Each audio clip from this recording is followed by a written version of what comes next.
দেখো রেকর্ডিং এর মেসেজ গেছে, স্ক্রিন শেয়ার আছে। হ্যাঁ ম্যাম। ঠিক আছে। लास्ट क्लास में हम लोगों ने ये कंपाउंड इंटरेस्ट कंप्लीट किया था, एग्जाम्पल 24 तक किया था। अब ये एक्सरसाइज 4 भी, उसके बाद एन्युटी करना पड़ेगा। तो एक्सरसाइज 4 भी से स्टार्ट करते हैं।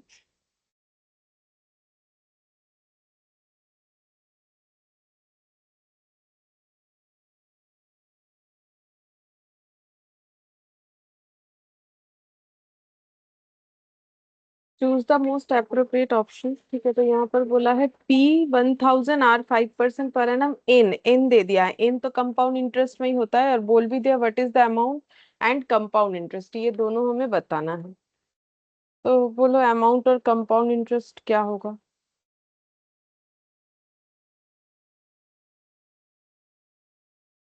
तो कंपाउंड इंटरेस्ट का formula A = P × 1 + I whole to the power n, जिसमें P बता दिया है 1000, R है 5% और N है 4। এটা এ হচ্ছে। ए ऑप्शन होगा, ठीक है, तो फिर ए लिख देंगे। तो ये हो जाएगा, हम दिखा देते हैं एक बार। 5/100 कैलकुलेटर पे ही पूरा दिखा देंगे। 1.05, ये 4 बार, 2 3 4 × 1000। तो ये टोटल हो जाएगा 1215.506, मतलब 51। ये ए हो गया। और कंपाउंड इंटरेस्ट पूछा है, तो 1215.51 माइनस 1000,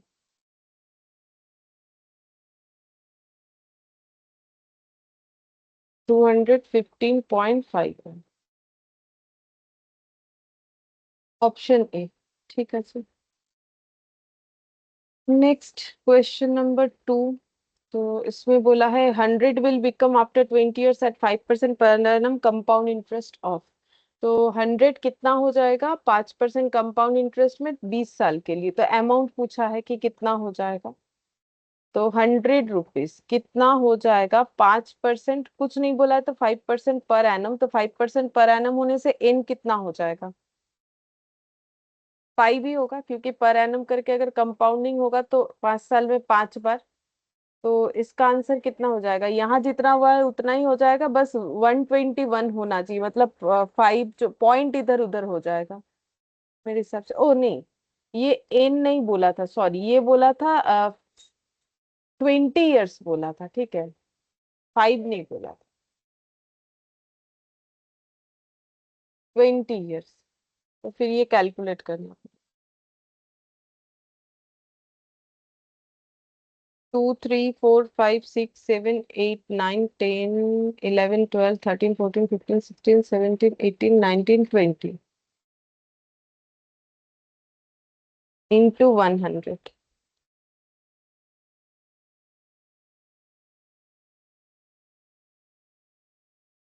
265.33, 265.33 हो जाएगा।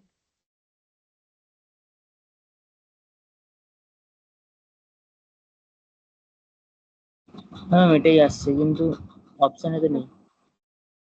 ডি হবে তাহলে। না না, না এটা নয়, এটা জিজ্ঞাসা কি করেছে। কম্পাউন্ড ইন্টারেস্ট কত হবে পার অ্যানাম, কম্পাউন্ড ইন্টারেস্ট, তাহলে কম্পাউন্ড ইন্টারেস্ট কত হবে। ম্যাম 165 পয়েন্ট ওটা হবে। Option C. हमें ये पूछा है 100 will becomes after 20 years at 5% per annum compound interest of. तो 100 विल बिकम, देखो यहाँ पर थोड़ा क्वेश्चन समझने में दिक्कत हो सकता है, क्योंकि 100 रुपए विल बिकम तो ये अमाउंट ही लग रहा है, लेकिन जब अमाउंट के साथ हमारा आंसर नहीं जा रहा है, तो हमें एक बार इंटरेस्ट चेक कर लेना चाहिए। तो इंटरेस्ट के हिसाब से आंसर है, तो फिर हमें ऑप्शन सी दे देना पड़ेगा। तो ऐसे हम लोग चेक कर सकते हैं, कभी कभार जो है लैंग्वेज उतना क्लियरली नहीं रहता है, तो हमें दोनों चीज एक बार चेक कर लेना चाहिए।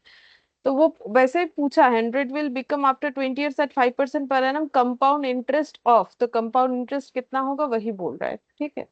फिर बोल रहे the effective rate of interest corresponding to nominal rate, अगर नॉर्मल रेट 3% है, पेबल हाफ ईयरली है, तो उसका इफेक्टिव रेट ऑफ इंटरेस्ट क्या होगा। तो इफेक्टिव रेट ऑफ इंटरेस्ट का हम लोगों ने दो फॉर्मूला पढ़ा था, जहां पर क्या डेटा रहेगा उसके ऊपर डिपेंड करता है कि हमें क्या यूज करना चाहिए। तो हम लोग यहाँ पर ई इक्वल टू ये वाला फॉर्मूला यूज करेंगे, 1 + i whole to the power n -1, उसी से हम लोग कर सकते हैं। ठीक है, तो आई कितना होगा, आई बोला है 3% पर annum payable half yearly, 3% per annum अगर पेबल हाफ ईयरली है तो आई का वैल्यू हो जाएगा 3% डिवाइडेड बाई 2। ठीक है, और एन कितना होगा, एन मतलब नंबर ऑफ कन्वर्जन कितने साल का है, कुछ नहीं बोला है, तो फिर हम लोग 1 साल मान के करेंगे।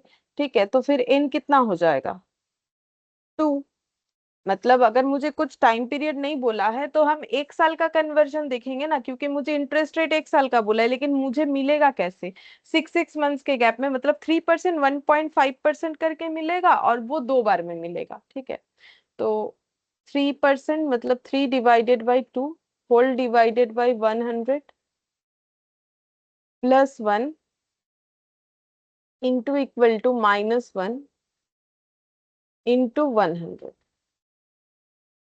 3.0225%। ये हो जाएगा इफेक्टिव रेट ऑफ इंटरेस्ट, क्योंकि हमें कोई टाइम पीरियड नहीं बोला है और लेकिन ये बोल दिया है कि कन्वर्जन जो है हाफ ईयरली है, तो 3 to number of conversion per annum. तो अगर हाफ ईयरली होता है तो हमें पता है कि number of conversion per annum 2 times होगा। ठीक है, मुझे इन चाहिए, टी मुझे कुछ नहीं बोला है, तो हम वन नॉर्मली 1 मान लेते हैं, तो फिर ये हो गया मेरा 2। ठीक है, और आई उस हिसाब से मेरा एडजस्ट होके 3% मुझे 2 टाइम्स में मिलेगा, तो ये 1.5% हो जाएगा। उसके हिसाब से मेरा आंसर हो गया है 3.0, ये वाला। ठीक है, ऑप्शन सी।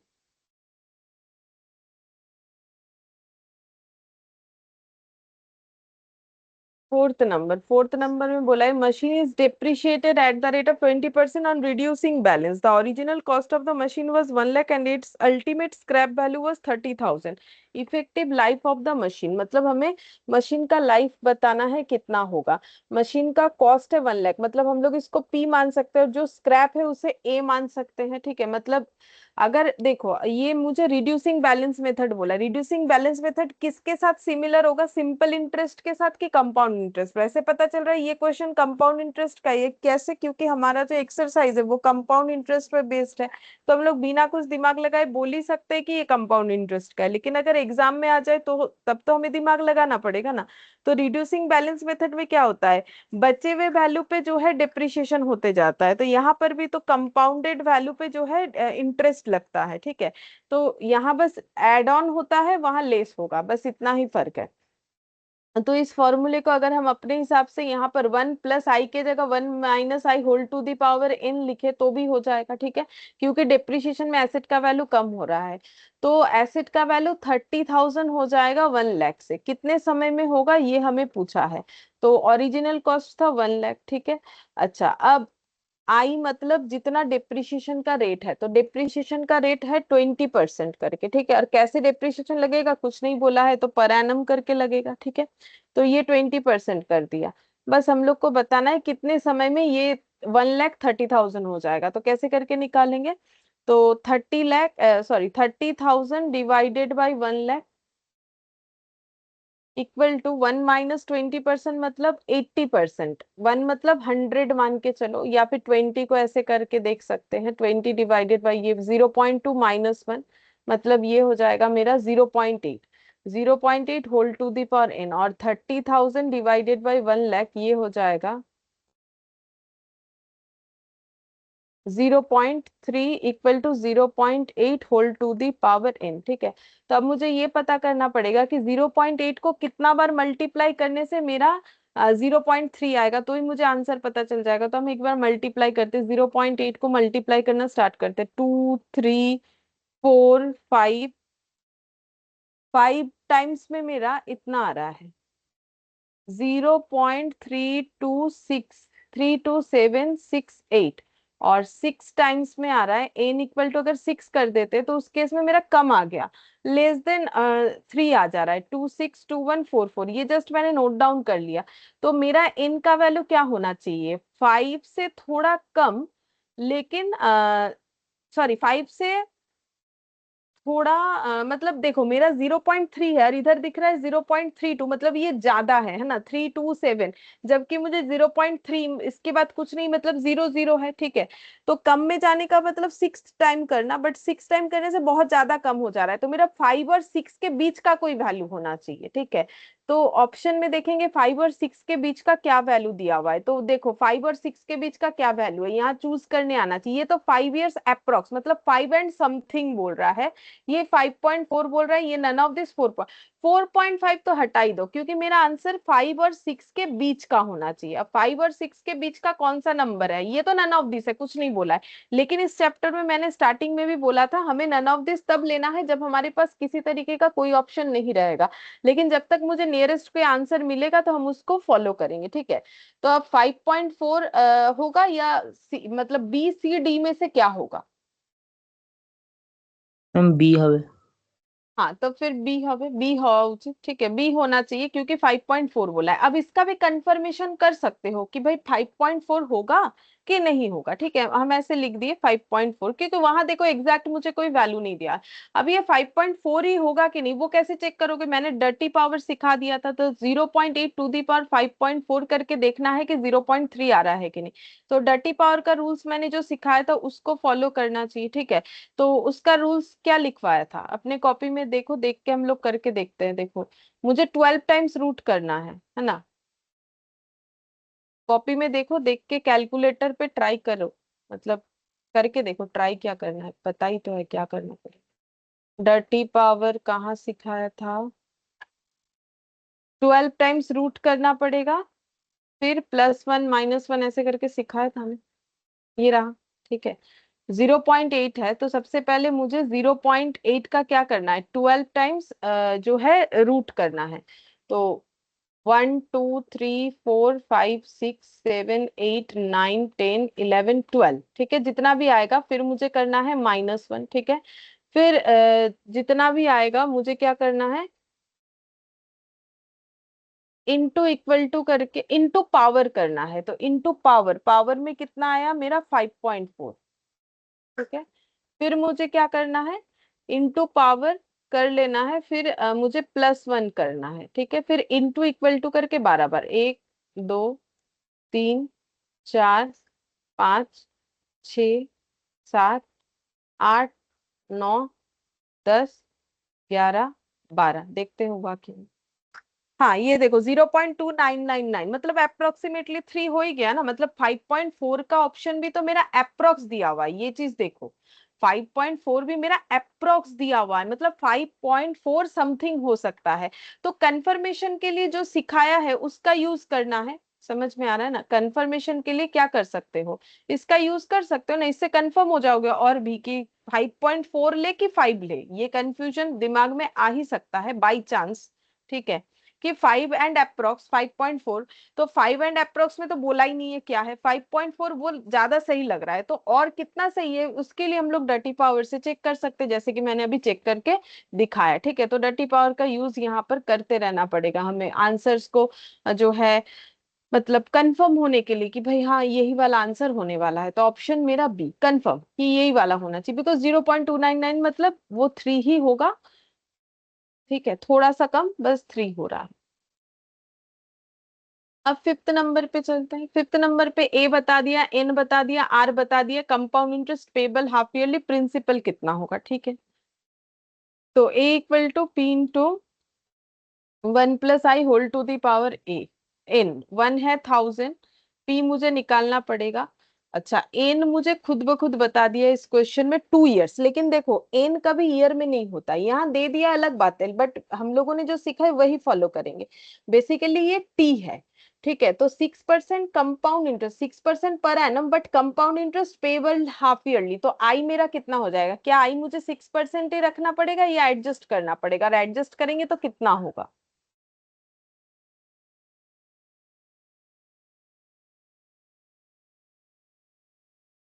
देखो साल में 2 बार मिलेगा तो ये 3% हो जाएगा, कंपाउंडेड हाफ ईयरली, ये सब तो मैंने सिखाया देखो, अगर भूल गए हो तो बात अलग है। टी कितना हो जाएगा, टी हो जाएगा, सॉरी एन हो जाएगा t into number of conversion per annum, ठीक है। तो टी है मेरा 2 इयर्स, क्योंकि मुझे क्वेश्चन में 2 इयर्स बता रखा है, और कन्वर्जन पर एनम मेरा 2 बार हो जाएगा, ठीक है, क्योंकि मेरा हाफ ईयरली है, तो ये 4 टाइम्स हो जाएगा। तो फिर आंसर कितना आएगा?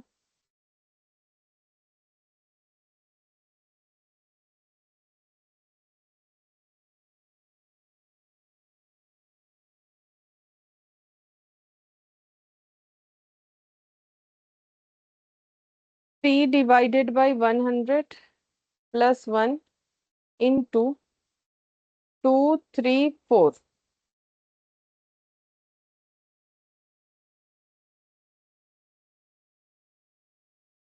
तो P इक्वल टू हो जाएगा 1000 divided by 1.03 whole to the power 4। अब 1.03 कितना होगा मैंने निकाल लिया है, ठीक है। अब हम क्या करेंगे, इसको मेमोरी में डाल देंगे, पहले मेमोरी खाली कर लेते हैं। इसको मेमोरी में मेमोरी प्लस कर लिया, फिर हम लोग करेंगे 1000 डिवाइडेड बाई मेमोरी रिकॉल। तो 988 नहीं, 888।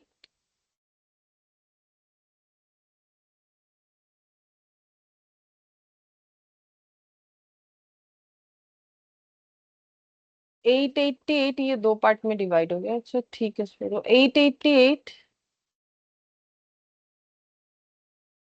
ओहो, ये क्या हो गया?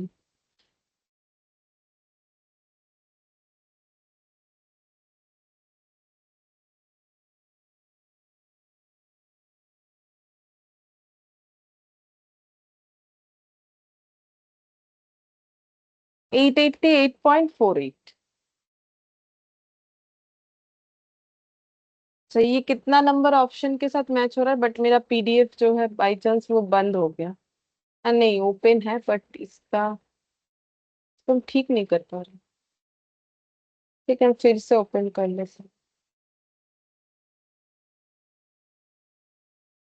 दूसरा क्लास का रिकॉर्डिंग। वेट वेट थोड़ा सा, तब तक देखो कौन सा ऑप्शन आंसर होगा।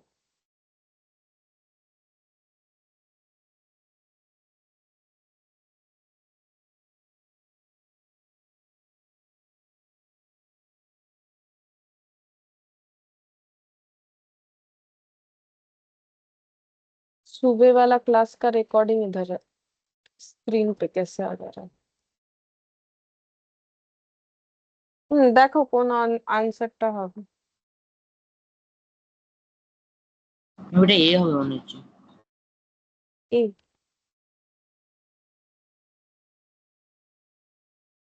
কি মুশকিল এটা,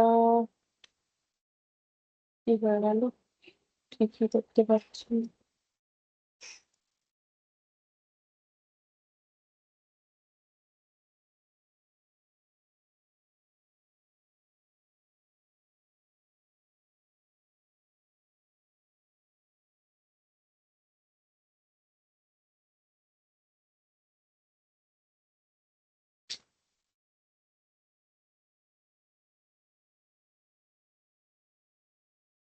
এ নয়, ভালো করে দেখো, অন্য আনসার আছে। এটা ততক্ষণ দেখি এটা কিভাবে ঠিক করে।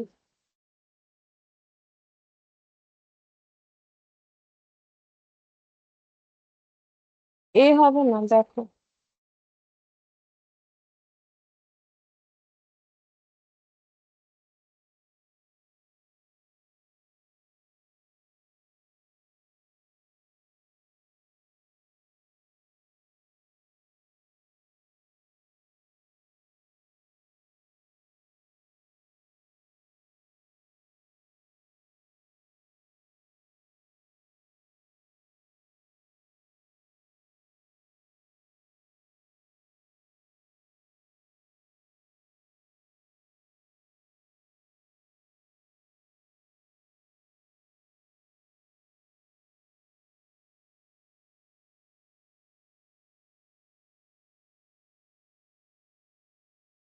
হুম, ওকে।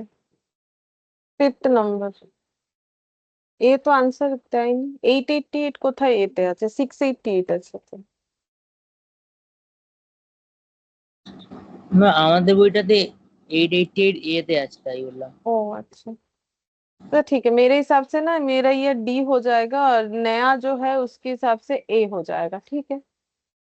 एक ही बात है, चलो जो भी रहेगा उसके हिसाब से कर लेंगे हम।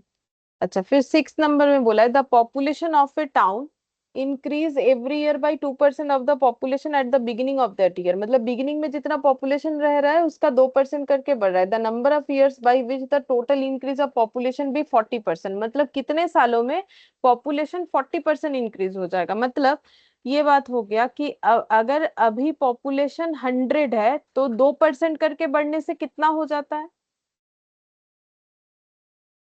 100 लोगों में मैम दो 100। परसेंट बढ़ने से 102 हो जाता है। ठीक है।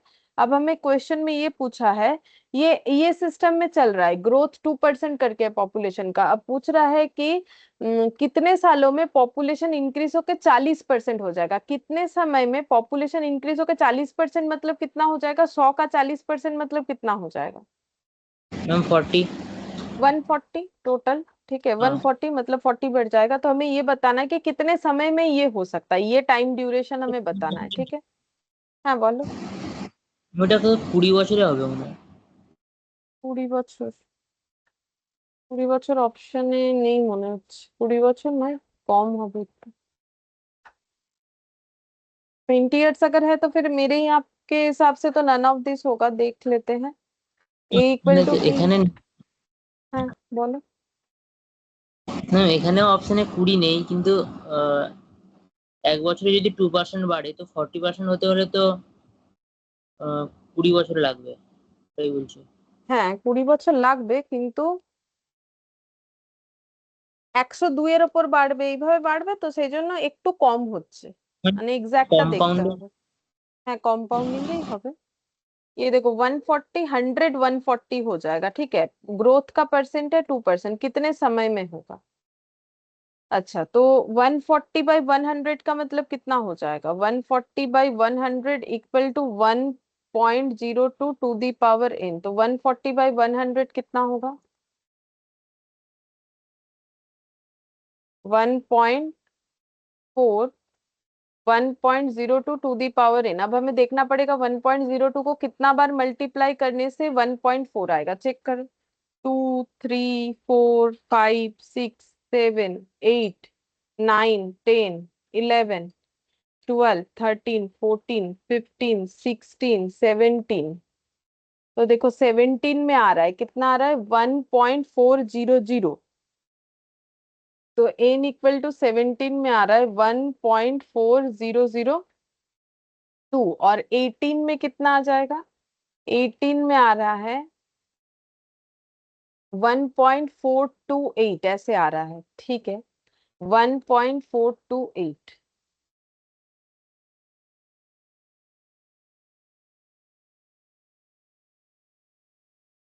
अच्छा, तो फिर मेरा आंसर क्या होना चाहिए? मेरा तो है 1.40, मतलब मेरा 17,002 है। ये भी मतलब 000 आना चाहिए, मतलब 1.4 सिंपल आना चाहिए। ये थोड़ा सा ज्यादा है 002, ये तो और भी ज्यादा है। तो हम बोल सकते हैं कि 17 और 18 के बीच का कुछ होना चाहिए। बाकी ऑप्शन के ऊपर डिपेंड करेगा कैसा ऑप्शन है। तो देखो ऑप्शन क्या है।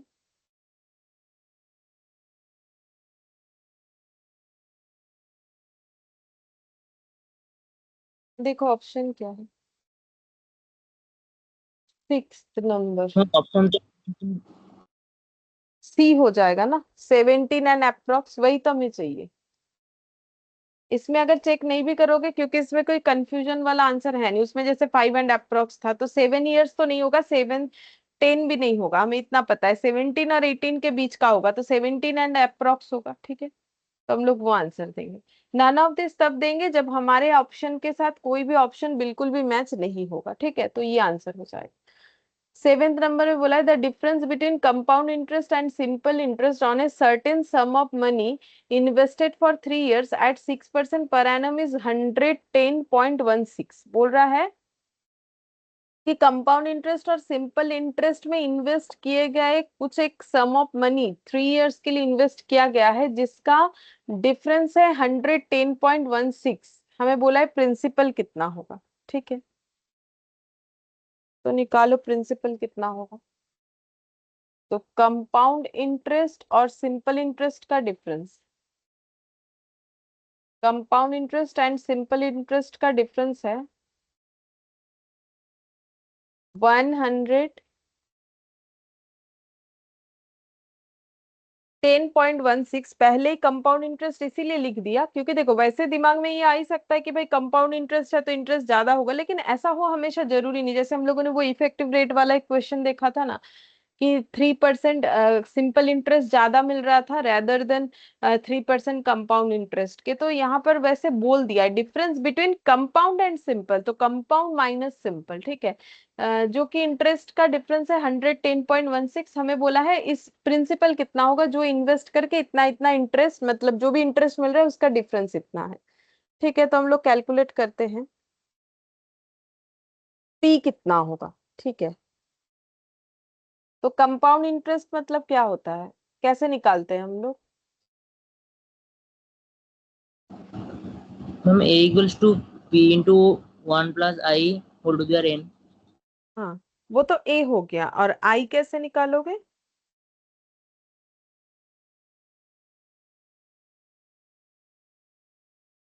ए माइनस पी करके। हाँ a - p। तो वैसे करना पड़ेगा, ठीक है। ये the difference between compound interest and simple interest on a certain sum of money invested for 3 years at 6% per annum is 110.16। हाँ, प्रिंसिपल पूछा, निकालो पहले वो।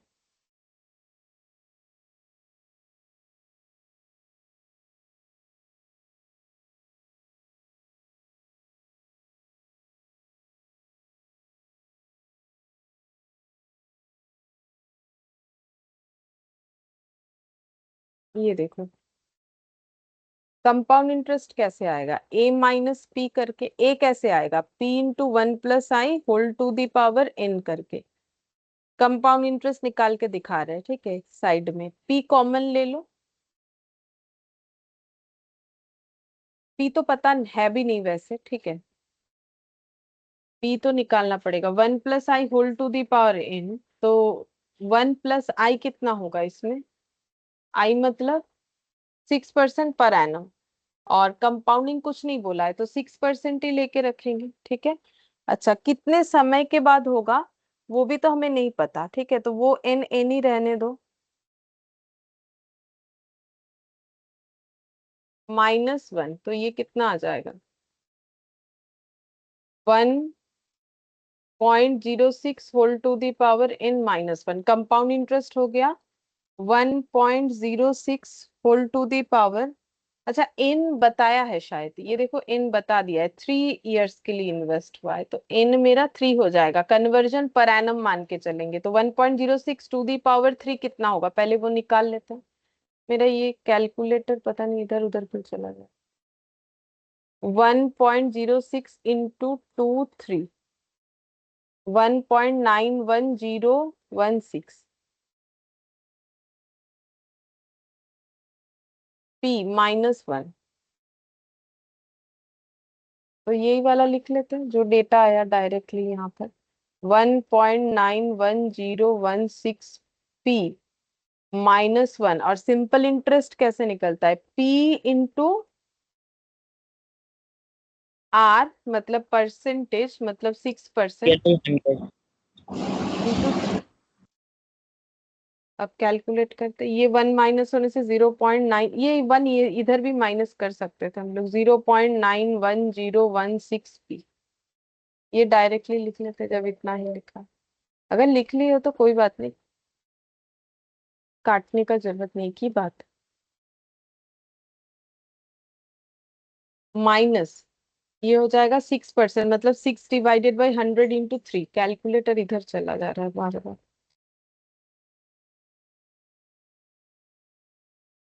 0.18 p इंटू 0.18 110.16। अब ये दोनों माइनस करना पड़ेगा, दोनों p रिलेटेड डेटा है, माइनस करने से कितना आएगा, p इंटू 0.91016।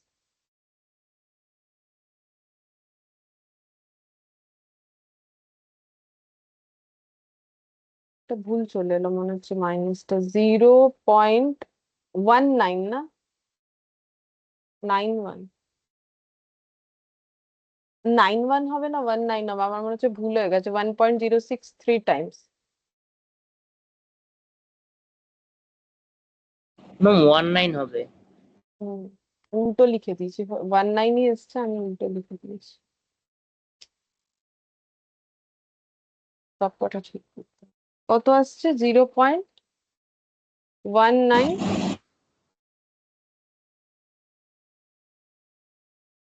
1016 -1, তাহলে কত হবে? 0.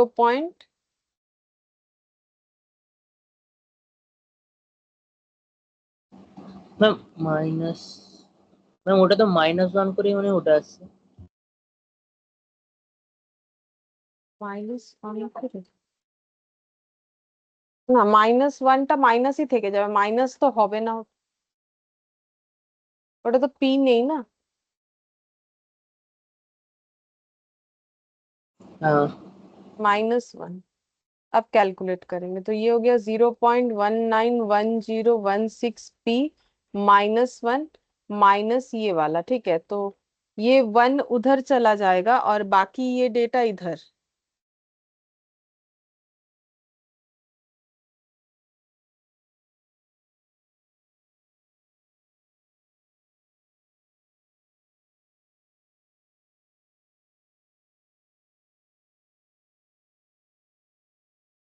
अच्छा, पी भी तो यहाँ पर, ये पी जो कॉमन था, ठीक है, ये तो कैलकुलेशन हो गया। ये क्या गड़बड़ हो गया, एक मिनट रुको।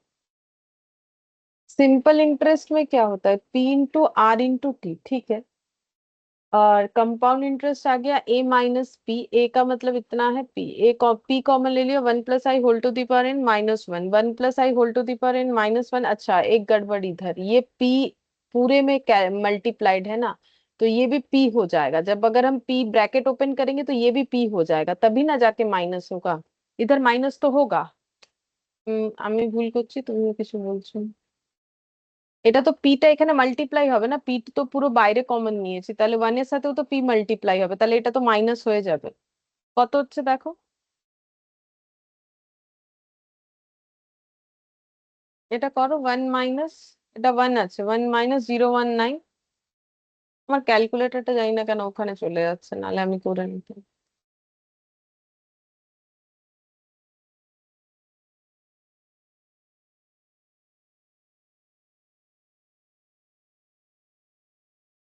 কিছুতেই থাকছে না, বলো কত হচ্ছে? 1 -0.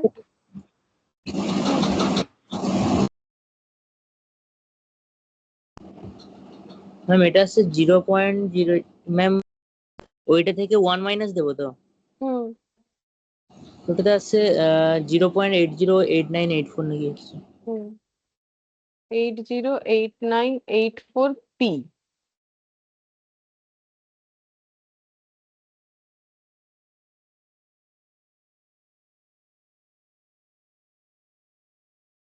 -0.18 p। अब ये माइनस करो, जो आया उसमें से 0.18।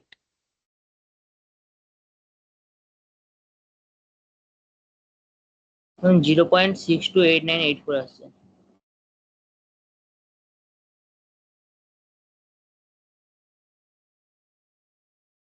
628984 p 110.16, p = 110.16। এবারে ভাগ করো, দেখো কত হচ্ছে, 628,984।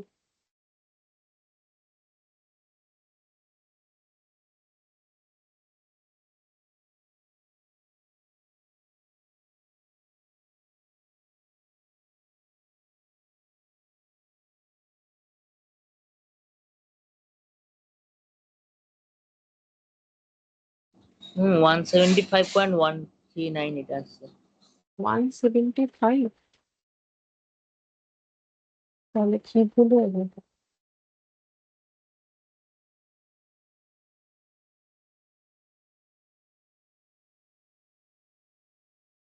আমি মনে হচ্ছে অঙ্কটা ভুল করলাম নাকি, আরেকবার পড়ে দেখতে হবে, রুকো একবার फिर से देखते हैं। The difference between compound and simple interest on a certain sum of money invested for 3 years at 6% per annum is। तो 3 साल के लिए 6% पर एनम द प्रिंसिपल, तो 3 इयर्स के लिए 6%, तो ये हो गया 0.18 p। ठीक है, ये 110.16 ये तो क्वेश्चन में गिवन था, तो जो भी प्रॉब्लम हुआ इधर हुआ होगा। कंपाउंड इंटरेस्ट का मतलब ए माइनस पी, ए का मतलब P into one plus i whole to the power n minus P, P common लेने से one plus i whole to the power n minus one, one plus i मतलब 6% whole to the power n, ये 6% है कि नहीं हम एक बार check करते हैं। हाँ, whole to the power n जो है वो 3 हो जाएगा, ये पी हो गया। तो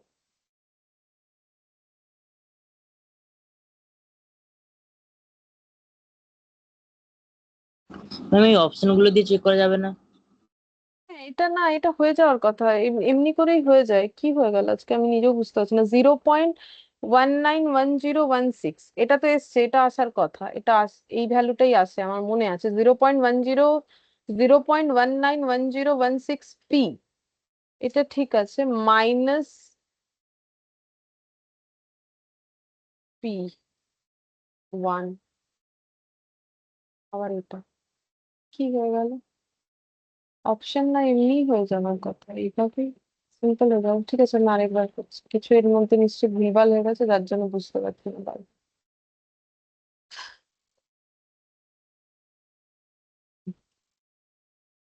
कंपाउंड इंटरेस्ट ए इंटू, ऐसे कर लेते, P into one plus i whole to the power n, और ये हो गया माइनस पी, तो कंपाउंड इंटरेस्ट हो जाएगा P into one plus i whole to the power n minus one. और सिंपल इंटरेस्ट कैसे होता है? सिंपल इंटरेस्ट होता है P into R T, R के जगह हम लोग एन भी आई भी लिख सकते हैं, ठीक है, और इसको हम लोग ऐसे, ये टी टी लिख सकते हैं, ठीक है। अच्छा, अब यहाँ पर p into one plus i whole to the power n minus one minus of p into R के जगह आई लिख दिया इंटू टी। अच्छा, यहाँ से p कॉमन लेने से, फिर से अगर p कॉमन ले, one plus i whole to the power n minus one minus p common ले लेने से आई टी, ऐसे कर देते। एक ही बात है, बट मुझे लगता है मेरा कोई कैलकुलेशन वहां मिस्टेक हो रहा है, इस वजह से मेरा गलत आ रहा है। 1.6% whole to the power three minus one, और आई है 6% इंटू टी मतलब 3 इयर्स, ठीक है। 110.16 वहां भी वही किया, देखो ये वैल्यू इंटू पी, ये वैल्यू इंटू पी, ये वैल्यू इंटू पी, बट नहीं आ रहा है क्यों मुझे भी नहीं पता। 1.6% मतलब 1.06 को 3 टाइम्स मल्टीप्लाई करेंगे तो देख लेते हैं। 1.06 को 3 टाइम्स मल्टीप्लाई करते हैं तो ये आ गया 1.191016, 1.191016 माइनस वन, और माइनस ये हो जाएगा 6% इंटू थ्री, 0.18। अब ये सब माइनस करो तो करके देखो कितना आता है। वो भी वैसे ही कर रहे थे, बट पता नहीं बार बार भूल हो रहा था, तो मैंने ওটা इसमें জিরো पूरा एक साथ कर दिया। हाँ बोलो। ওটা 0.011016 আসছে মানে। 0.011016, ठीक है। अब डिवाइड कर दो, p इक्वल टू,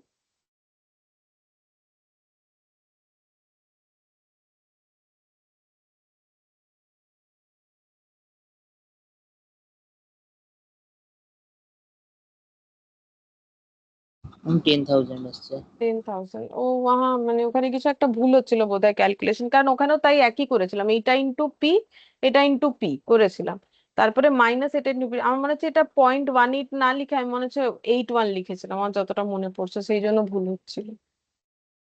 एक ही बात है, वैसे भी कर सकते हो, ये जो डायरेक्टली लिख के कर दिया ऐसे भी कर सकते हो, दोनों में आंसर आएगा, बट वहां मुझे लगता है मैंने डिजिट्स आगे पीछे लिख दिया था, जैसे उसमें पहले लिखा था, मुझे लग रहा है कि 1.8 के जगह शायद 81 लिखा था। वो क्लास अगर रिकॉर्ड हो जाएगा बाद में देखेंगे तो पता चलेगा, शायद मुझे लग रहा है कि मैंने वो गलती किया, इस वजह से नहीं हो रहा था। तो सेवेंथ का आंसर 10,000, मतलब मेरे यहाँ पर ऑप्शन डी है, ठीक है, ऑप्शन डी लिख दिया मैंने, डी होगा तो। हाँ मैम।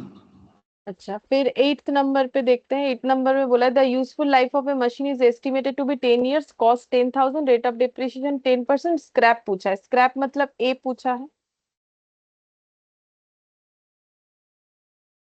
तो पी है 10,000, डिप्रिशिएशन है 10%, 10 साल में कितना हो जाएगा स्क्रैप वैल्यू, तो ये कैलकुलेट करने से पता चलेगा। 1 - 10, 10% मतलब 10/100 मतलब 0.1, तो कितना हो जाएगा?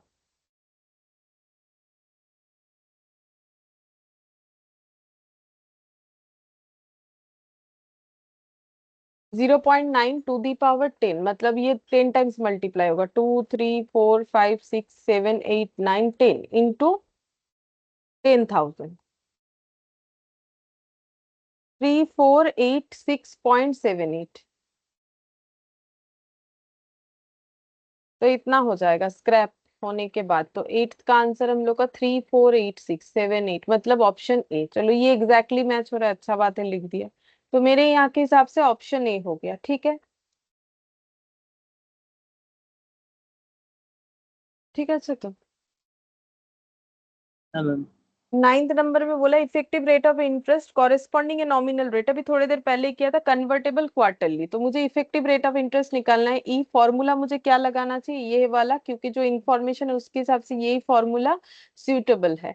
तो 1 + आई एडजस्ट होगा कि नहीं वो देख लेना पड़ेगा। आई 7% पर एनम है, लेकिन क्वार्टरली मिलेगा, तो 7% पूरे साल में मिलेगा, लेकिन क्वार्टरली मिलेगा, तो कितना करके मिलेगा हर क्वार्टर में? 7% डिवाइडेड बाई क्या करना पड़ेगा, 4। और टू दी पावर एन कितना हो जाएगा, कितने साल का बोला है, कुछ नहीं बोला है, तो 1 साल का मानेंगे। तो 1 साल में कितना बार मिलेगा, अगर क्वार्टरली मिलेगा तो 1 साल में जितना बार मिलेगा वही मेरा एन होगा, तो एन कितना हो जाएगा? 4 बार। 4। तो फिर ये 4 कैलकुलेट कर लो, 7% बाई 4, और जो भी आएगा उसको 4 बार कैलकुलेट करना। 7 divided by 4 whole divided by 100 +1 2 3 4 -1 into 100, 7.185 आ रहा है, ऐसे आ रहा है परसेंट। पूरा कैलकुलेटर में करके देख लिया, तो 9th का आंसर 7.18, मतलब ऑप्शन डी हो जाएगा, देख लो।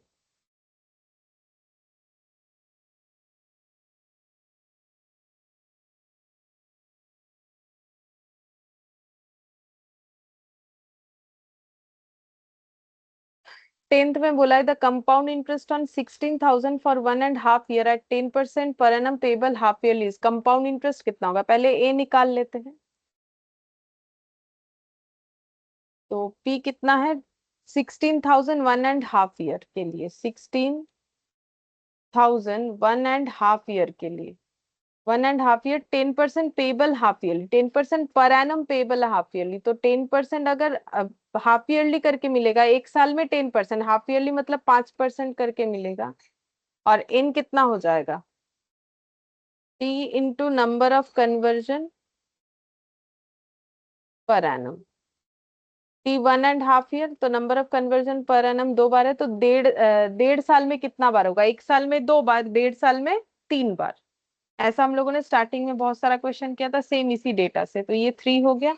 अब ए निकाल लेते, ए निकाल लेंगे तो फिर सी कंपाउंड इंटरेस्ट भी आ जाएगा ए माइनस पी करके, तो पी तो 16,000 है, बस ए निकाल लो, पता चल जाएगा कितना होगा। 5%,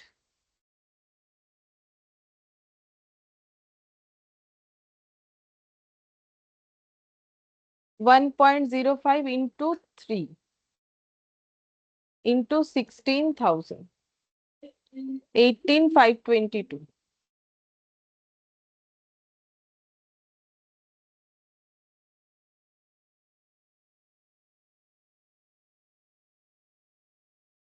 2522, तो 2522 मतलब ऑप्शन कितना हो जाएगा, बी।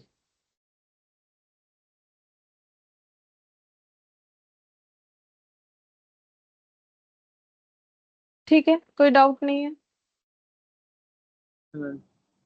कंपाउंड इंटरेस्ट फिर 11 नंबर में बोला compound interest on 40,000 10% per annum for 1 year when the interest is payable quarterly, तभी थोड़ी देर पहले किया था। तो अगर 1 साल में क्वार्टरली पे होगा, तो 1 साल में क्वार्टरली पे होने से कितना बार होगा, एन कितना हो जाएगा?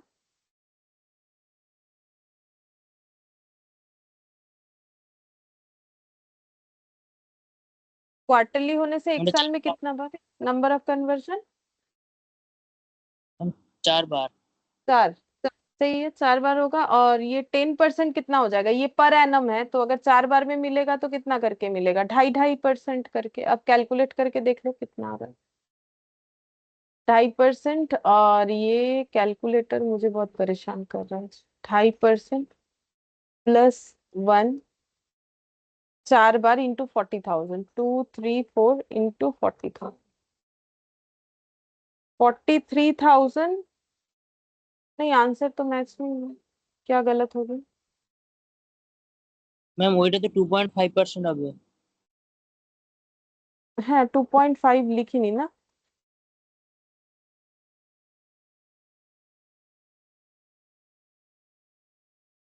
1/6 की সব আসছে ভুলভাল।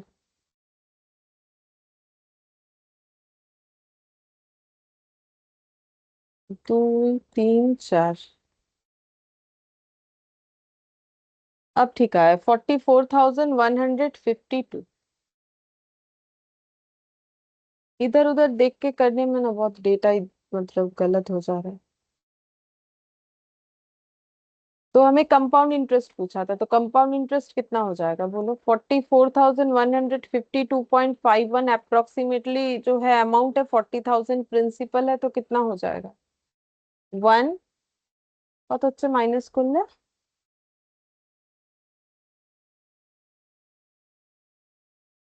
4152.51, मतलब ऑप्शन सी। सी होगा तो। हाँ मैम। अच्छा, फिर 12th number.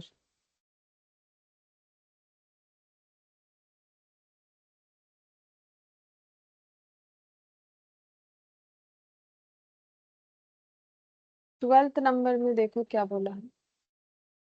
The difference between simple and compound interest on 2,400 for 2 years 5% per annum is. ठीक है, तो हमें सिंपल और कंपाउंड इंटरेस्ट का डिफरेंस पूछ रहा है कि कितना होगा अगर 2,400 रुपए पे।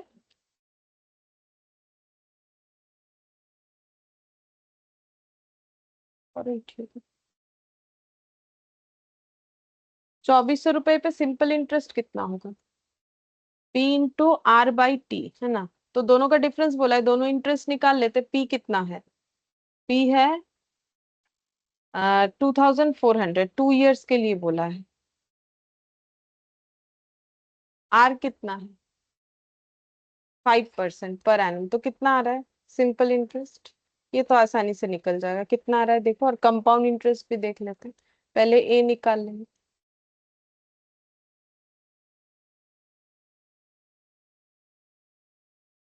ये कितना हो रहा है बोल दो थोड़ा सा। 40 240। হ্যাঁ। और ये वाला आई कितना आएगा इसमें? कुछ नहीं बोला है तो 5%, 5% ही रहेगा। कंपाउंडिंग कुछ नहीं बोला है तो ईयरली, तो हर साल 5% करके मिलेगा, 2 साल में 2 बार मिलेगा कन्वर्जन। तो ए कितना हो जाएगा? ए निकल जाएगा तो सी आई भी निकल जाएगा। सी आई हो जाएगा A - P, तो P तो 2400 है, ए निकालने से पता चलेगा। तो थोड़ा ए निकाल के बता दो कितना हो रहा है। मुझे फिर बैक में जाना पड़ेगा। 5% यहाँ पर निकाल लेते हैं।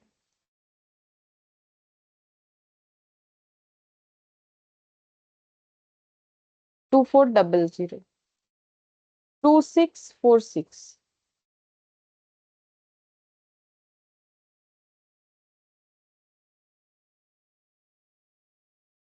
तो कितना हो जाएगा? 246। अब बोला है कंपाउंड और सिंपल के बीच का डिफरेंस, तो डिफरेंस कितना होगा कंपाउंड और सिंपल के बीच का? 6। 6 रुपीज। ठीक है, तो आंसर हो जाएगा मेरा ऑप्शन डी। डी में 6 लिखा हुआ है।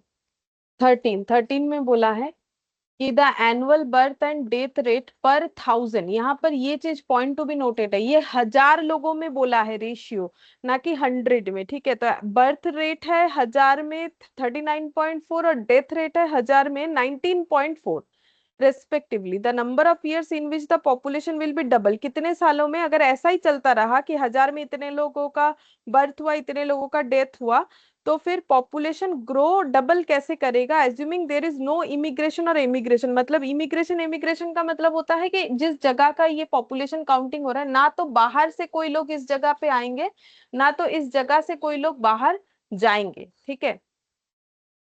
तो अब देखो पॉपुलेशन तो ग्रो करेगा ही, क्योंकि देखो पैदा होने वाले 39.4 है, जबकि मरने वाले 19.4 है। तो नेट कितने लोग जो है रह जा रहे हैं बोलो तो, मतलब अगर 1000 में 39.4 लोगों का बर्थ होता है और 19.4 लोगों का डेथ होता है, तो फिर भी तो लोग बच गए ना, तभी तो पॉपुलेशन डबल होगा। तो वो रेट कितना है, नेट इंक्रीज या डिक्रीज क्या हो रहा है, ऑब्वियसली इंक्रीज ही हो रहा है, बिकॉज 39.4 बर्थ एंड 19.4 डेथ, तो नेट इंक्रीज कितना हो रहा है। मतलब वो प्रॉफिट लॉस कभी नहीं पड़े हो, प्रॉफिट लॉस जैसे 100 रुपए प्रॉफिट कमाया, 80 रुपए लॉस कमाए, तो नेट तो 80 रुपए प्रॉफिट कमाए ना, वही तो যদি ম্যাম এটা এতগুলো লোক জন্মায়। হ্যাঁ বলো। ম্যাম 20 হচ্ছে। हाँ 20 जो है नेट लोगों का जो है इंक्रीज है ना। बर्थ रेट को हम प्लस से दिखा देते हैं और डेथ को माइनस से दिखा देते हैं, तो इससे मुझे नेट इंक्रीज या डिक्रीज मिलेगा अगर हम दोनों को मर्ज कर देते हैं, ठीक है। नेट इंक्रीज या डिक्रीज मिलना चाहिए। अब मेरे क्वेश्चन के हिसाब से 1000 लोगों में 39.4 लोगों का जो है बर्थ होता है, और 1000 लोगों में 19.4 लोगों का डेथ होता है। ये बर्थ रेट है, ये डेथ रेट है, ठीक है। तो नेट 1000 में कितने लोगों का जो है ये इंक्रीज, ये नेट इंक्रीज हो गया, नेट इंक्रीज, बिकॉज ज्यादा लोग जो है मतलब जिंदा रह जाते हैं, बेसिकली मरने से ज्यादा पैदा हो रहे हैं, इसीलिए नेट इंक्रीज हो गया। अब परसेंटेज ऑफ इंक्रीज कितना हो रहा है, परसेंटेज कैसे निकालोगे, 20 लोग रह जा रहे हैं आउट ऑफ 1000, तो इंटू 100 करने से परसेंटेज में पता चलेगा कितना हो जाएगा।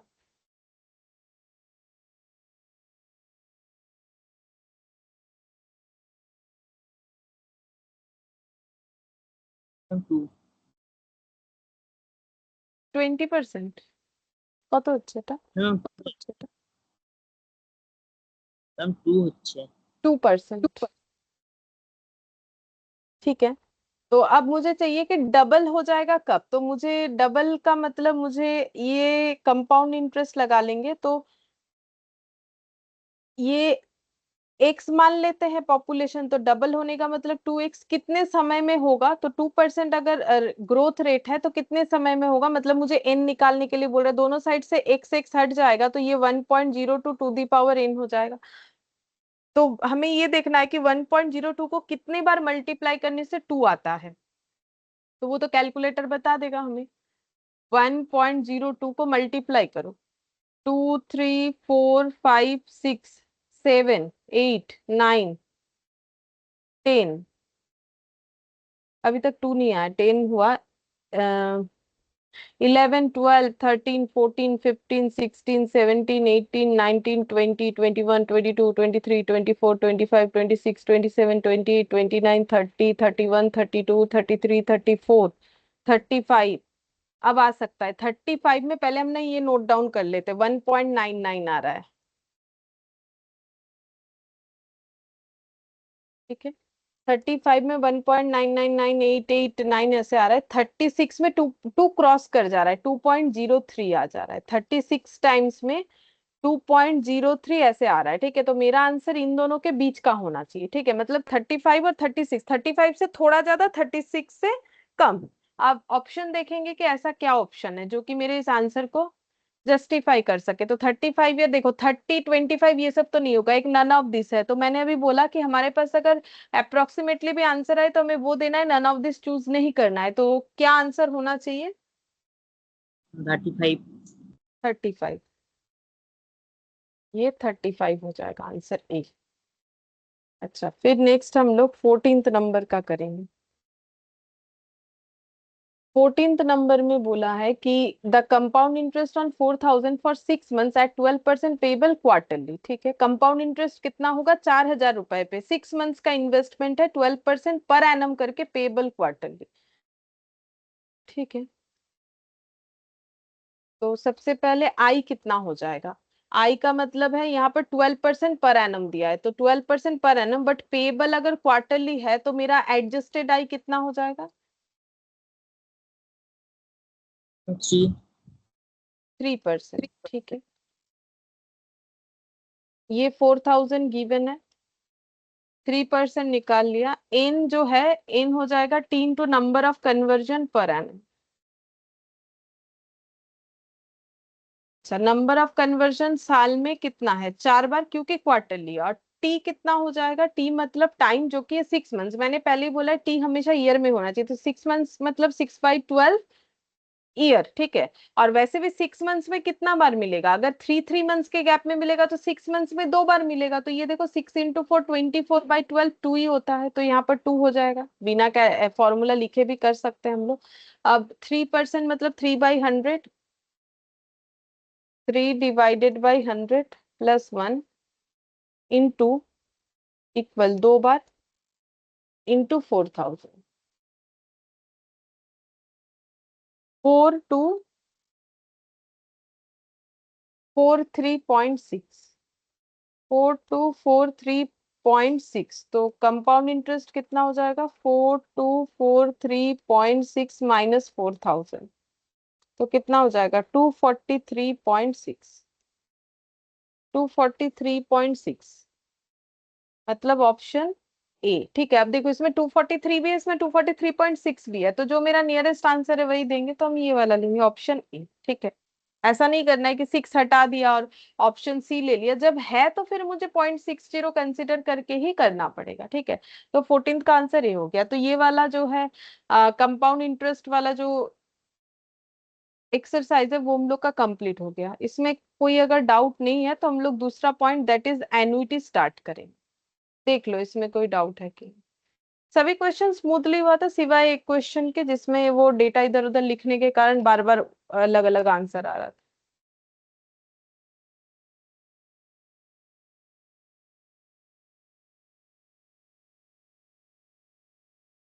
नहीं मैम। ठीक है, तब फिर हम लोग एन्युइटी स्टार्ट करते हैं। एन्युइटी क्या होता है देखो,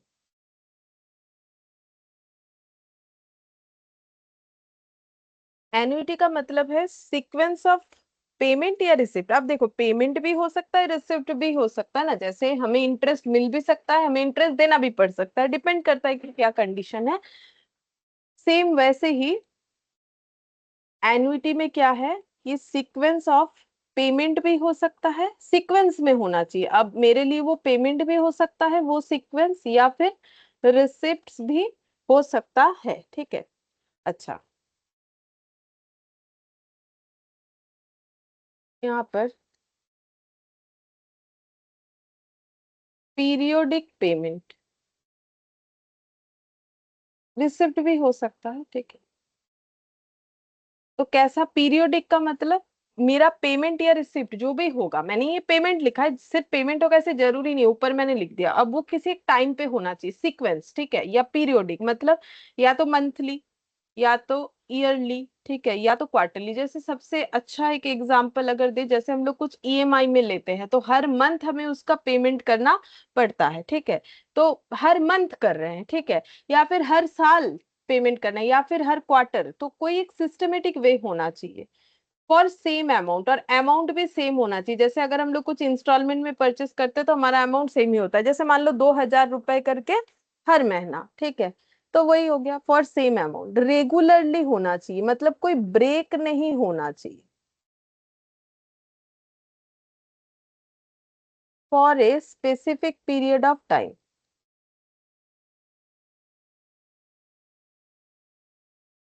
और ऐसा नहीं है कि इसका कोई टाइम लिमिट हमें नहीं पता, एक स्पेसिफिक पीरियड, जैसे जो हमारा ईएमआई चल रहा है उसका भी तो एक स्पेसिफिक पीरियड होगा, 2 साल, 3 साल, 4 महीना, 5 महीना, कुछ तो होगा। ये 4 कंडीशन जब फुलफिल करेगा तभी हम लोग बोलेंगे कि ये हम लोगों के लिए क्या है, एन्युटी है। ठीक है, तभी हम लोग इसे एन्युटी बोल सकते हैं।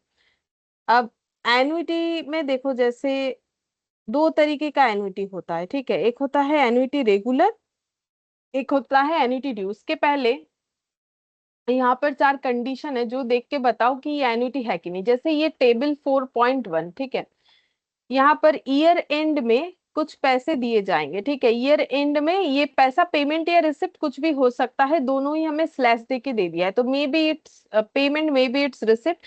5,000, 6,000, 4,000, 5,000, 7,000, क्या ये एन्युटी है? क्या ये पेमेंट या रिसिप्ट जो भी है हर साल के एंड में जितना जितना अमाउंट दिया, क्या ये एन्युटी है? एन्युटी होने का वो चार कंडीशन फुलफिल होना चाहिए। क्या है चार कंडीशन? पहला, पीरियोडिक पेमेंट होना चाहिए, वो तो हो रहा है हर साल के एंड में।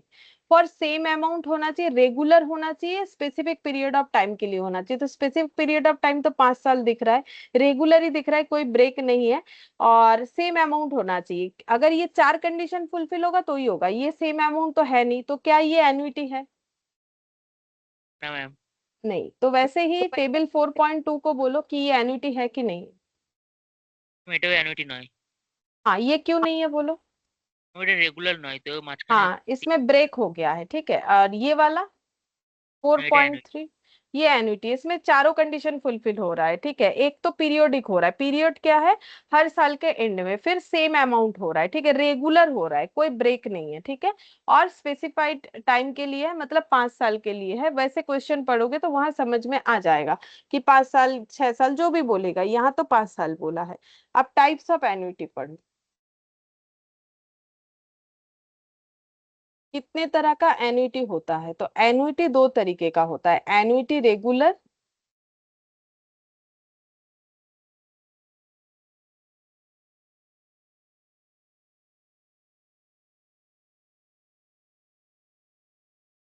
और annuity due.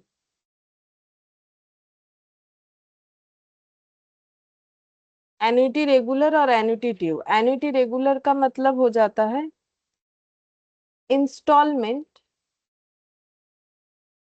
Starting at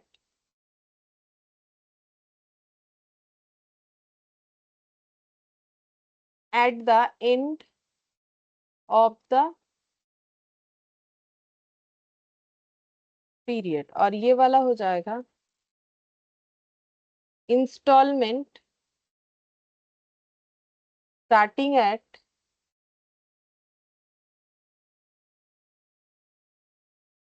the beginning of the period,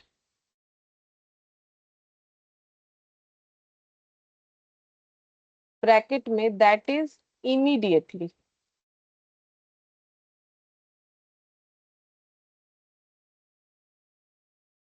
ठीक है। तो हम लोग क्वेश्चन पढ़ के कैसे समझेंगे कि हमें एन्युटी रेगुलर दिया है कि एन्युटी ड्यू दिया है? तो देखो, एन्युटी रेगुलर का मतलब जब हमें इंस्टॉलमेंट जो भी पेमेंट है हमारा या जो भी रिसिप्ट है, ये अगर स्टार्ट हो रहा है eight the end of the period तो वो रेगुलर है, और अगर बिगिनिंग ऑफ द पीरियड है मतलब इमीडिएटली, तो फिर वो हमारा एन्युटी ड्यू है। जैसे कि example, generally used for loan, generally used for loan, तो लोन लेने से लोन का जो हम लोग इंस्टॉलमेंट भरते हैं तो वो एन्युटी है, क्योंकि देखो हम लोग एक सेम अमाउंट, जितने साल का लोन है उतने साल के लिए रेगुलर बेसिस पे पे करना पड़ता है। अगर हम लोग फेलियर हो जाएंगे तो वो तो फिर डिफॉल्टर कहलाएगा, ठीक है। ब्रेक नहीं करना होता है, देते जाना होता है। तो ये यूज जो है नॉर्मली लोन के लिए होता है, एन्युटी रेगुलर क्यों? देखो जैसे मान लो मैंने इस महीने लोन लिया, अब मुझे ना बैंक हो या कोई कंपनी से मैंने लिया है, प्राइवेट कंपनी, या फिर कोई मैंने प्रोडक्ट ही खरीद लिया ईएमआई में, लोन में, ठीक है। तो कोई ये नहीं बोलेगा कि इसी महीने से आप जो है ईएमआई पे करो, तो अगर उसके पास उतना होता तो ये ईएमआई लेता ही क्यों? तो हमेशा क्या होता है ना, नॉर्मली अगर मान लो किसी मंथ के स्टार्टिंग में कुछ लिया लोन वगैरह, तो उसके नेक्स्ट मंथ से या उस मंथ के एंड से जो है नॉर्मली ईएमआई चार्ज होता है, ठीक है। लेकिन अगर हम लोग कुछ इन्वेस्टमेंट वगैरह करना चाहते हैं, जैसे कि हम लोग कुछ ऐसा इन्वेस्टमेंट करना चाहते हैं, लाइक एसआईपी वगैरह होता है ना, सिस्टमेटिक इन्वेस्टमेंट प्लान, या फिर रेकरिंग डिपॉजिट आरडी होता है, ठीक है। कभी घर पे पूछोगे या फिर पता पता भी हो सकता है, आरडी वगैरह होता है, जहाँ पर क्या होता है ना, रेगुलर बेसिस पे कलेक्ट करने वाला आके कलेक्ट करके लेके चला जाता है। वो रेगुलर क्या हो सकता है, तो हर दिन भी हो सकता है, 10-10 रुपए का भी आरडी होता है कि हम रोज 10 रुपए जमा करेंगे, वो भी होता है। हर महीने जमा करेंगे वो भी होता है, 3 महीने के गैप में वो भी होता है, ठीक है। लेकिन एन्युटी के केस में क्या होना चाहिए, रेगुलरिटी मेंटेन होना चाहिए। अब रेगुलरिटी चाहे जैसे भी हो, मंथली हो, क्वार्टरली हो, हाफ ईयरली, उससे कोई फर्क नहीं पड़ता है, ठीक है। तो नॉर्मली जब हम लोग कोई इन्वेस्टमेंट प्लान करते हैं तो फिर हमें इमीडिएटली उसका पेमेंट करना पड़ता है, तो जनरली यूज्ड फॉर इन्वेस्टमेंट। जब पे करेंगे तभी से वो स्टार्ट होगा, उसके पहले वो लागू नहीं होगा। लेकिन लोन के केस में ऐसे नहीं होता है। लोन ले लिया, ठीक है, अब मान लो इस मैंने लोन लिया, नेक्स्ट मंथ से मुझे जो है ईएमआई भरना पड़ सकता है या मंथ के एंड से, इस तरीके से, ठीक है। अच्छा, जैसे अगर एन्युटी का कुछ एग्जांपल्स हम बताएं तो क्या यहाँ पर हम लिख देते, चलो एन्युटी का कुछ एग्जांपल यहाँ पर इसके नीचे नीचे लिख देते हैं। एन्युटी का मतलब ऐसे रेकरिंग डिपॉजिट को ही बोलते हैं आरडी, ठीक है। लोग बोलते हैं ना मैंने एक ना आरडी कर रखा है, आरडी मतलब रेकरिंग डिपॉजिट, ठीक है। इसमें पैसा बढ़ता है, जैसे हम लोग क्या बोले एफडी करते हैं, तो एफडी में क्या है कि रोज नहीं देना पड़ता है, एक टाइम एक पैसा दे दिया, फिर कुछ एक साल बाद जो भी टर्म्स कंडीशन होगा उसके बाद मुझे इंटरेस्ट के साथ वो पैसा वापस मिल जाएगा। आरडी में मुझे रेगुलर बेसिस पे पेमेंट करना पड़ेगा, ठीक है। अब मैंने बोला ना वो रेगुलर कुछ भी हो सकता है, हर दिन भी आके 10 रुपए भी कलेक्ट करके लेके जा सकता है। हम लोग कैसे स्कीम ले रहे हैं उसके ऊपर डिपेंड कर। एसआईपी का मतलब होता है सिस्टमेटिक इन्वेस्टमेंट प्लान। पहले लिख लेते full form, systematic investment plan, SIP. और loan to be repaid with equal instalment, ठीक है। ये हो गया एन्युटी का एग्जाम्पल कि ऐसे ये सब स्कीम में एन्युटी जो है एप्लीकेबल होता है। अच्छा, अब नेक्स्ट हम लोग यहाँ पर लिखेंगे कि सिंगल कैश फ्लो और एन्युटी में क्या फर्क होता है। देखो एक छोटा सा एग्जांपल देते, जैसे मान लो कि मैंने ये दोनों को पास पास करते, ठीक है ऐसे ही कर। मान लो कि मैंने 1000 रुपए डिपॉजिट किए हैं at the rate of 10% per annum करके, ठीक है। तो मुझे पहले साल कितना इंटरेस्ट मिलेगा बताओ। अगर मैंने 10% रेट ऑफ इंटरेस्ट पे 1000 रुपए रखे तो पहले साल मेरा इंटरेस्ट कितना हो जाएगा? हम 100। हाँ,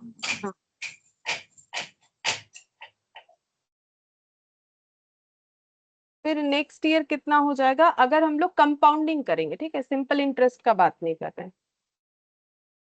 मैम 1010। हम्म, तो ये हो गया, इतने अमाउंट पे मिलेगा इंटरेस्ट।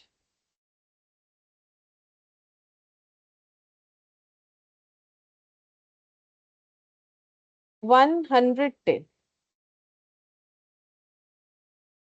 तो 1100 पे अगर 110 मिला तो ओवरऑल अमाउंट कितना बन गया? 1210, ठीक है।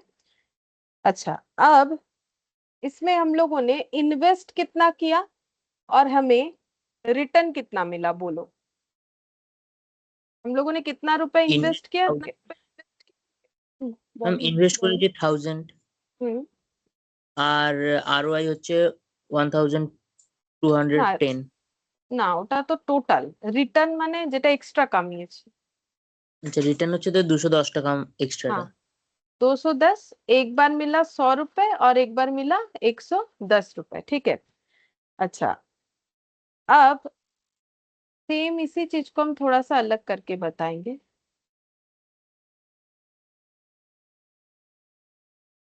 मैंने 1000 रुपीज डिपॉजिट किए,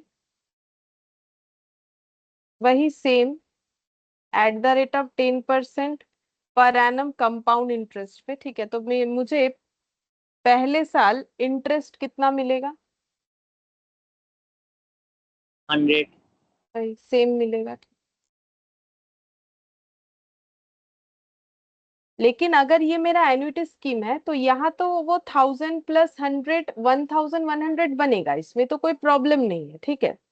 लेकिन नेक्स्ट जब मुझे इंटरेस्ट मिलेगा तो कितना मिलेगा पता है? क्योंकि एन्युटी का मतलब है कि आप जो पैसा डिपॉजिट कर रहे हो या रिसिप्ट कर रहे हो, जैसे कि यहाँ डिपॉजिट कर रहे हो, वो रेगुलर बेसिस पे होना चाहिए। तो अगर मैंने पहले साल 1,000 रुपए डिपॉजिट किया तो नेक्स्ट पे मुझे 1,000 रुपए देना पड़ेगा, ठीक है। नहीं तो वो एन्युटी नहीं कहलाएगा, बिकॉज एन्युटी का मतलब ही क्या है कि पीरियोडिक पेमेंट। तो ये पीरियोडिक पेमेंट मैंने जो एग्जांपल लिया तो वो ईयरली हो गया।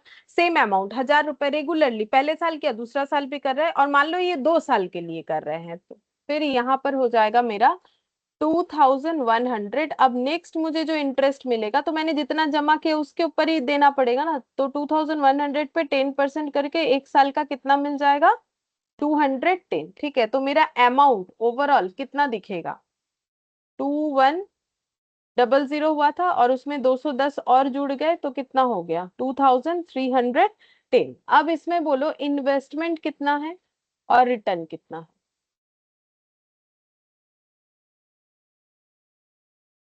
ম্যাম ইনভেস্টমেন্ট হচ্ছে 2000, हाँ हाँ, আর রিটার্ন অফ ইনভেস্টমেন্ট হচ্ছে 310। 310, एक बार 100 और एक बार 210, ये फर्क है। यहाँ इन्वेस्टमेंट का फर्क मेन समझना था। यहाँ मैंने एक ही बार 1,000 लगाया।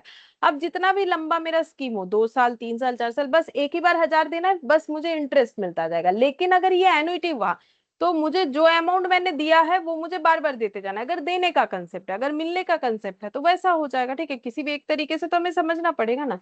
तो ये देखो, इसको हम लोग बोलते हैं सिंगल कैश फ्लो। क्यों बोलते हैं, क्योंकि मुझे एक ही बार कैश का फ्लो करना पड़ा, एक ही बार 1,000, और यहाँ पर एक बार से ज्यादा होता है जितना टर्म्स कंडीशंस होगा, तो इसे बोलते हैं एन्युटी, ठीक है।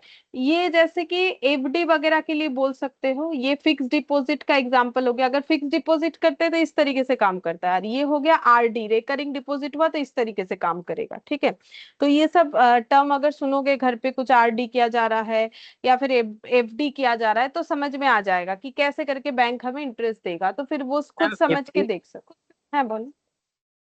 ম্যাম এফডি যখন করি তখন তো আহ, তখন একটা অ্যামাউন্ট ওটা মানে লং টার্মের জন্য ব্যাংকে জমা রাখতে হয়, হুম ওটার উপর ইন্টারেস্ট দেয়, হুম ওটা তো কম্পাউন্ড ইন্টারেস্টে। আর যখন অ্যানুইটি করি আরডি, হুম। তো ওটা ওটা যখন ব্যাংকে করি ওটাও কি লং টার্মের জন্য হয়? তুমি যেরকম করবে, 1 বছরের জন্য করতে পারো, 2 বছরের জন্য করতে পারো, যেরকম করবে। যেমন এফডিরও তো অনেক কিছু হয়, এফডি 16 মাসের হয়, 14 মাসের হয়, এখন তো মানে 6 মাস 7 মাস এরকমও বেরিয়ে গেছে। নর্মালি আগে এত কমের ছিল না, ঠিক আছে। এবার টার্মস এতে, এবার তুমি তোমার টাকা যতদিন, তুমি বলবে আমি একটা 10 বছরের এফডি করব, করতে পারো, হ্যাঁ। ঠিক আছে। সেরকম। আর অ্যানুইটির যেরকম রেকারিং ডিপোজিট যেটা হয় না, আমি বললাম না, সেটা রেগুলারও হয়। এরকমও হয় কি তুমি রোজ 10 টাকা করেও জমাতে পারো, তুমি মাসে 1,000 টাকা করেও জমাতে পারো, তুমি বছরে 10,000 টাকা করে জমাতে পারো, যে যেরকম করতে পারে, যে যে যে স্কিমটা নেবে। তো যেমন এফডির যেমন টাইম পিরিয়ড থাকে, অ্যানুইটিরও থাকবে। এবারে ওই যে 10 টাকা করে দেবে, ওটা কতদিন, যেমন ধরো তোমাকে এরকম স্কিম বুঝিয়ে দিল যে প্রত্যেকদিন 10 টাকা করে দিলে তাহলে আপনার ইন্টারেস্ট সময়, যেমন প্রত্যেকদিন যদি কেউ 10 টাকা করে দেয় তাহলে 365 দিনে 3,650 টাকা হচ্ছে। এবার ধরো হয়তো বললো যে এই টাকাটা আপনার 3,650 টাকাটা আপনার 4,000 টাকা হয়ে যাবে 1 বছরের মধ্যে যদি আপনি তোলেন। আপনি যদি আরো বেশি রেখে করতেই থাকেন 2 বছরের জন্য, তাহলে ওটা 4,200 টাকা হবে। এরকম আলাদা আলাদা স্কিম বলতে পারে। এবার তোমার যেটা করতে পারবে, যে কোনো মানুষ যেটা করতে পারবে সেটা নেবে, যে আমি এক হ্যাঁ বছর করতে পারবো না কি করতে পারবো, বুঝতে পারলে। হ্যাঁ, শুধু ম্যাম এফডিটাতে হচ্ছে মানে একবারই টাকা ইনভেস্ট করতে হবে। আর হ্যাঁ, FD যেটা করবো ওটা ধরুন মান্থলি হিসাবে বা ইয়ারলি হিসাবে ওই সেম টাকাই দিয়ে যেতে হবে। দিয়ে যেতে হবে। হ্যাঁ, মান্থলি, ইয়ারলি, ডেইলি, কোয়ার্টারলি, যে কোনো কিছু হতে পারে, কিন্তু তোমার একটা রেগুলার ফ্লো হবে সেটাতে। এবার তোমার 3 মাস অন্তর নিয়ে যেতে পারে, যেরকম স্কিম থাকবে। কিন্তু এফডি তে এরকম না, একবার দিয়ে দিলে হয়ে গেল, এবার যত দিনের জন্য, ঠিক আছে, 5 বছর, হ্যাঁ, 7 বছর, 10 বছর, যা হবে তাই। আচ্ছা। अच्छा, अब देखो यहाँ पर लिखते हैं कि कैसे हम लोग समझेंगे कि क्वेश्चन मेरा एन्युटी का है। How to identify if question is of annuity. कैसे पता चलेगा कि क्वेश्चन मेरा एन्युटी का है। तो कुछ लैंग्वेजेस होता है, ये कुछ मतलब याद करने का जरूरत नहीं है। मतलब কি বলবো, ওটা মুখস্থ করার দরকার নেই, জাস্ট জেনে রাখা चाहिए। तो देखो, रटने का जरूरत नहीं, जस्ट समझने के लिए, ठीक है। यूज ऑफ वर्ड्स लाइक, कैसे वर्ड्स यूज होते हैं अगर मेरा क्वेश्चन एन्युटी का हुआ तो, जैसे कि क्वेश्चन में सीधा सीधा एन्युटी बता दिया तब तो बहुत अच्छा बात है। क्वेश्चन अगर खुद आगे से आके बोल रहा है कि भाई एन्युटी ये लैंग्वेज यूज कर रहा है तब तो मुझे कोई कंफ्यूजन नहीं है, क्वेश्चन मेरा एन्युटी का ही। अगर क्वेश्चन खुद बोलेगा सिंपल इंटरेस्ट तो सिंपल इंटरेस्ट है, क्वेश्चन खुद बोलेगा कंपाउंड इंटरेस्ट तो कंपाउंड इंटरेस्ट है, ठीक है। फिर अगर कुछ इंस्टॉलमेंट का बात आए तो क्योंकि इंस्टॉलमेंट जो है वो एन्युटी क्राइटेरिया फुलफिल कर लेता है तो फिर उसका मतलब भी एन्युटी हो गया। या फिर क्वेश्चन में ऐसे दे दिया ईच ईयर और मंथ और क्वार्टर, इस तरीके का लैंग्वेज यूज हो रहा है तो चांसेस है कि हम लोग का एन्युटी का ही क्वेश्चन होगा, एन्युटी का ही क्वेश्चन होगा, ठीक है। बाकी पढ़ेंगे तो समझ में आ जाएगा। How to identify type of annuity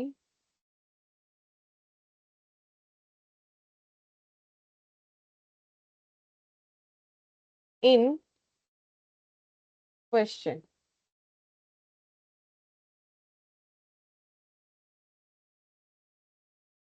कैसे एन्युटी का टाइप पता करें, मतलब वही रेगुलर है कि ड्यू है वो कैसे पता करेंगे उसका भी हम थोड़ा सा हिंट देते रहे। बट ये सब रटना नहीं মানে এগুলো একদম মুখস্থ করার দরকার নেই, শুধু বুঝতে হবে।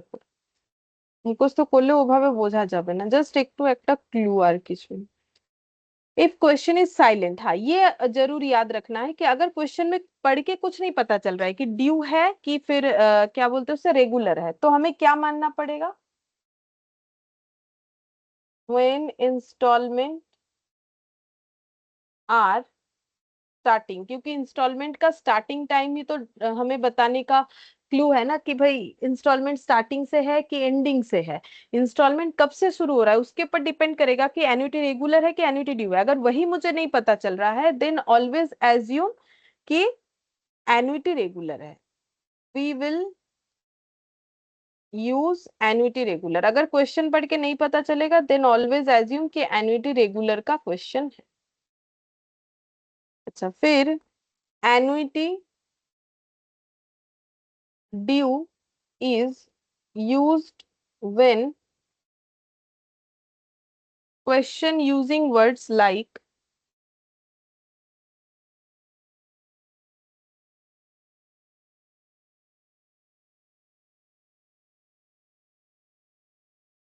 starting from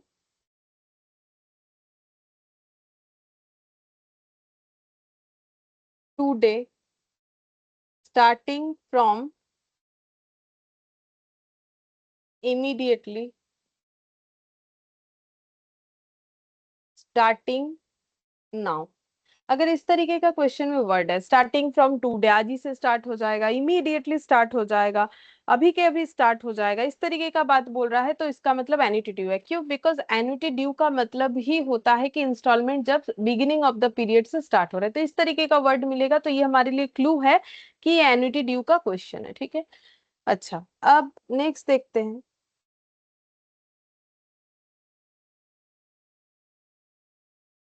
फॉर्मूला, ठीक है।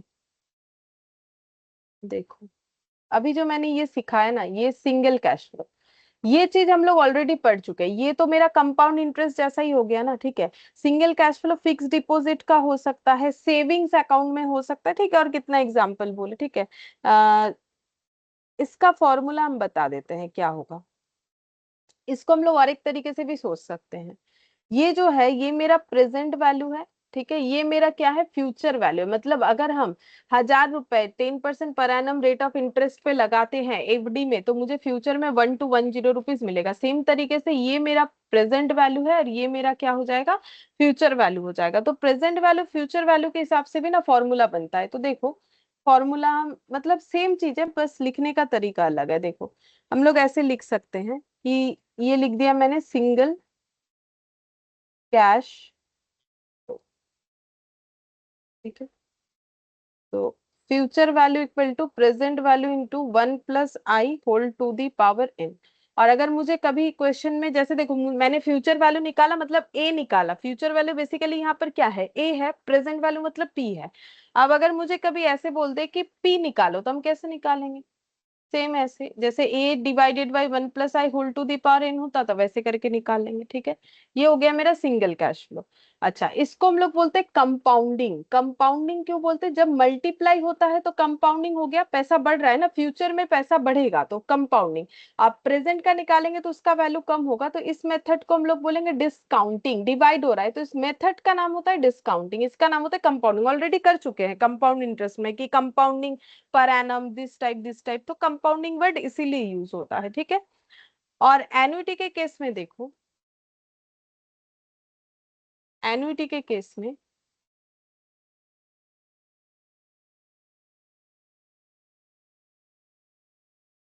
Future value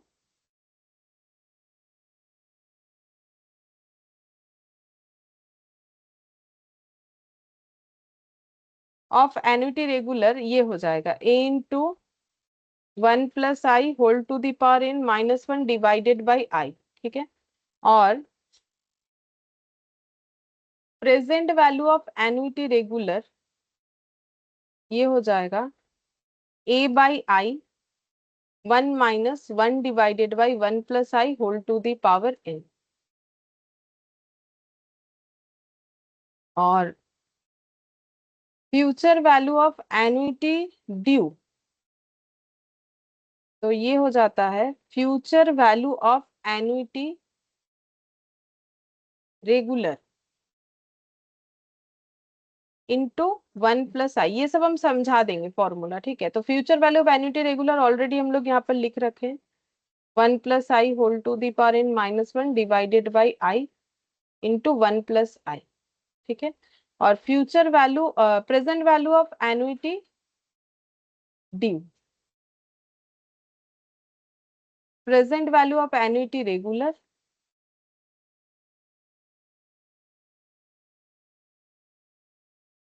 for 1 shorter period, ऐसे ही लिखना है, हम समझा देंगे क्यों,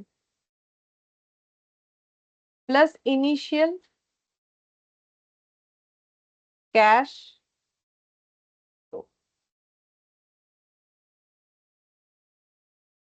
ठीक है, अब ये फॉर्मूला को समझाने के लिए हम एक एग्जाम्पल ले लेते हैं।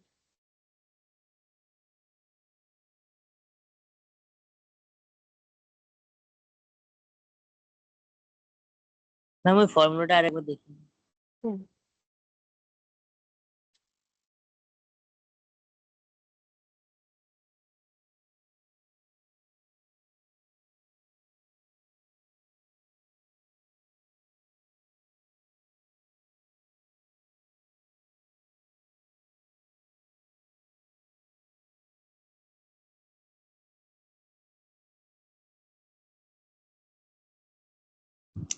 হ্যাঁ হয়ে গেছে।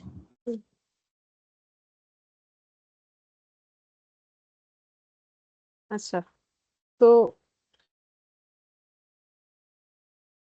एग्जाम्पल कुछ ऐसा है, हम ड्रॉ करके एग्जाम्पल बता रहे हैं कि हम लोग ईयरली डिपॉजिट कर रहे हैं, मान लो 5,000 रुपए 4 साल के लिए, और ईयर के एंड से स्टार्ट कर रहे हैं। ठीक है, तो हम लोग 4 साल के लिए 5,000 रुपए डिपॉजिट करेंगे, 1 साल, 2 साल, 3 साल, 4 साल। ठीक है, और हर बार हम लोग ईयर एंड में पैसा डिपॉजिट करने वाले हैं। ठीक है, तो ईयर एंड में तो पहले साल के एंड में 5,000 दे दिया।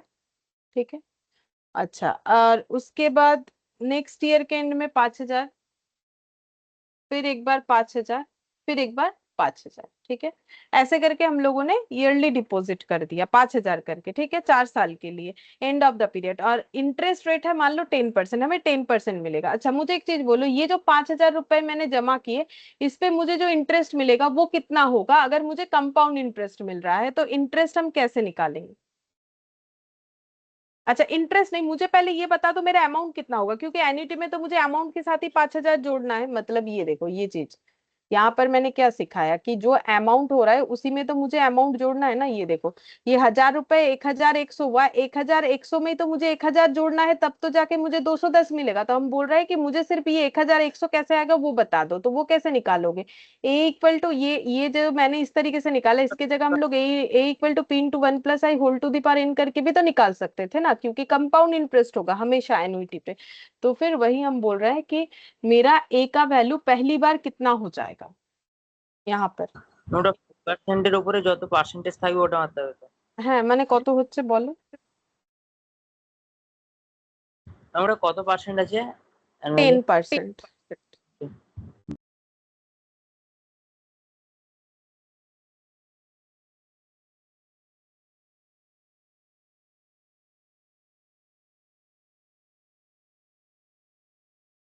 तो इतने समय के लिए मुझे इंटरेस्ट मिलेगा, है ना। ये 5,000 रुपए अगर मेरा इतना समय पड़ा हुआ रहेगा तो मुझे इतने समय के लिए मिलेगा। तो 5,000 रुपए P इंटू 1+I 10%, क्योंकि ईयरली है मेरा ये स्कीम। 3 साल, देखो कितना साल इंटरेस्ट मिलेगा, 3 साल। तो कितना हो जाएगा ये अमाउंट बताओ? ম্যাম 5,500 হবে ওটা। 5,500, 6, 6, 5, 5, 5, ঠিক করে দেখো এ কত হচ্ছে। 5,500 হবে না, বেশি হবে।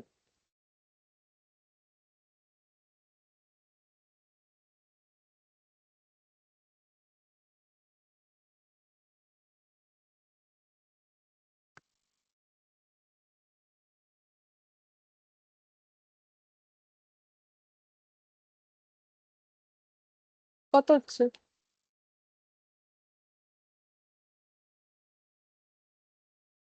বের করতে পারো?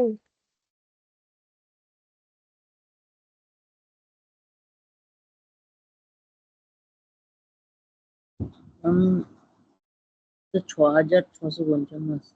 হুম, যা এটা কি ভুলভাল হয়ে গেল। 6,655, ठीक है, 6,655 ये आएगा, ठीक है। अच्छा, अब नेक्स्ट जब हम लोग 5,000 डिपॉजिट कर दिए, अब ये 5,000 पे कितने समय के लिए इंटरेस्ट मिलेगा? जैसे ये 3 ईयर है, ये इस पे कितने समय के लिए मिलेगा? 2। तो अमाउंट कितना हो जाएगा? ये 5,000 कितना बन जाएगा? 5,000 into 1+10% whole to the power 2। तो बोलो कितना होगा?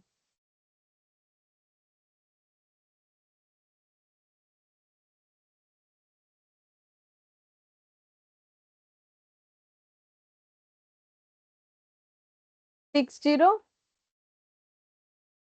050, ठीक है। और ये जो 5,000 डिपॉजिट कर रहे हैं, इस पे कितना इंटरेस्ट मिलेगा? 1 साल का। और ये अमाउंट कितना हो जाएगा?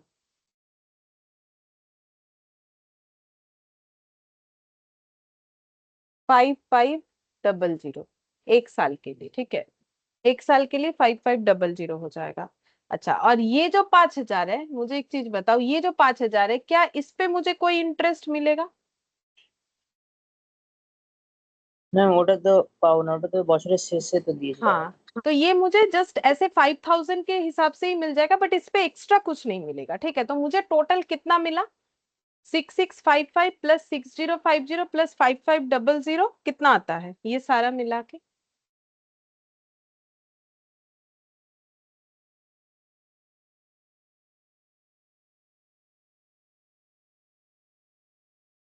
ম্যাম 18,205। 18,205 प्लस 5,000, तो कितना मिल जाएगा टोटल? 23। 23,205। हाँ, तो ये मेरा हो गया एन्युटी का आंसर, ठीक है। अब इसी चीज को अगर हम फॉर्मूले में करेंगे तो ये मेरा क्या था? एन्युटी रेगुलर था, क्योंकि मैंने ईयर एंड में लिया। तो मैंने क्या निकाला? फ्यूचर वैल्यू कि अगर हम 5,000 करके जमाते जाएंगे तो फ्यूचर में मुझे कितना मिलेगा।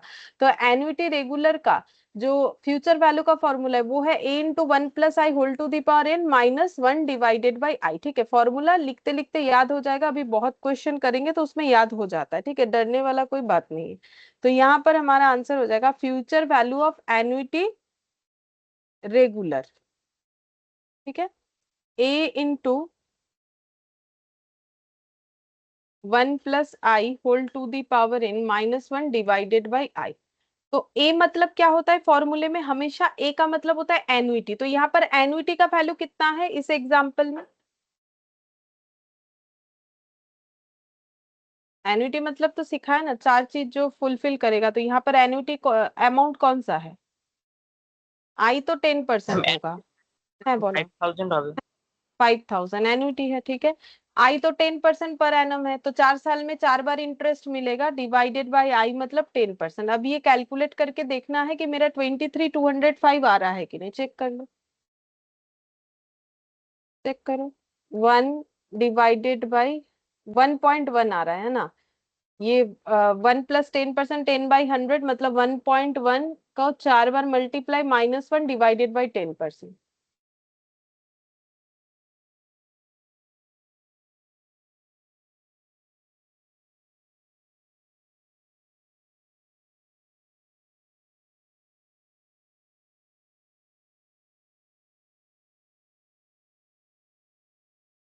-1 भी था, वो नहीं किया मैंने।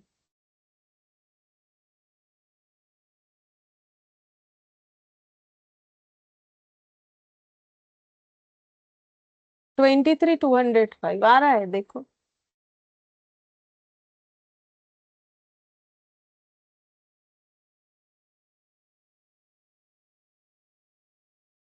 हाँ मैम আসছে।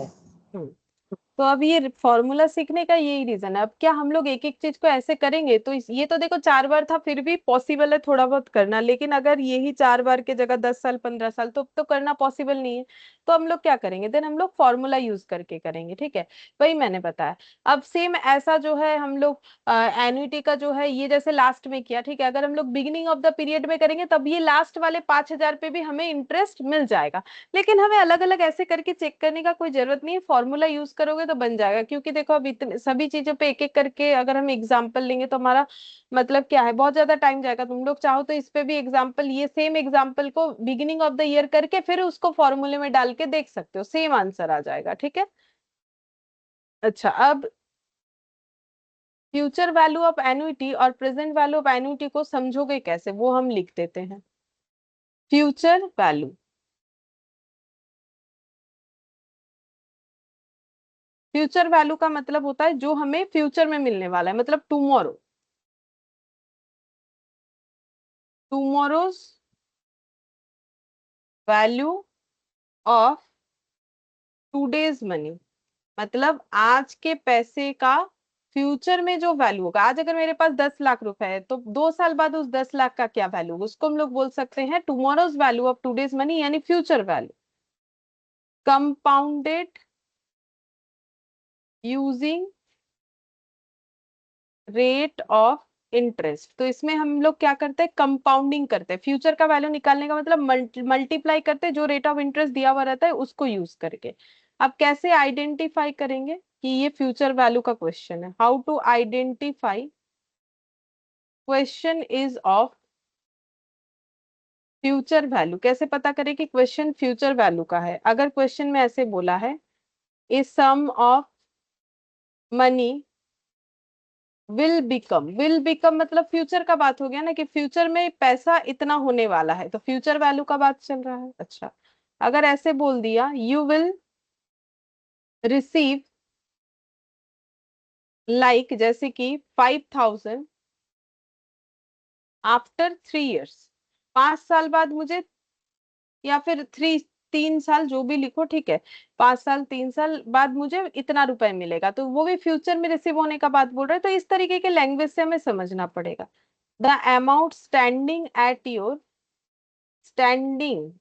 योर क्रेडिट, मतलब हमारे अकाउंट में आ जाएगा क्रेडिट आफ्टर से 5 ईयर, 5 साल बाद मेरे अकाउंट में इतना पैसा आ जाएगा, ऐसा अगर कुछ बोल रहा है, ठीक है। से 10,000 अमाउंट्स टू, 10,000 रुपए फ्यूचर में इतना होगा, उसके लिए लैंग्वेज यूज होता है अमाउंट्स टू, ये ऑलरेडी हम लोग पढ़ चुके हैं। सिंपल कंपाउंड दोनों ही केस में अमाउंट्स टू का मतलब है फ्यूचर का जो अमाउंट का बात कर रहा है, ठीक है। अच्छा, अब प्रेजेंट वैल्यू, प्रेजेंट वैल्यू का मतलब क्या है, प्रेजेंट वैल्यू का मतलब है today's value of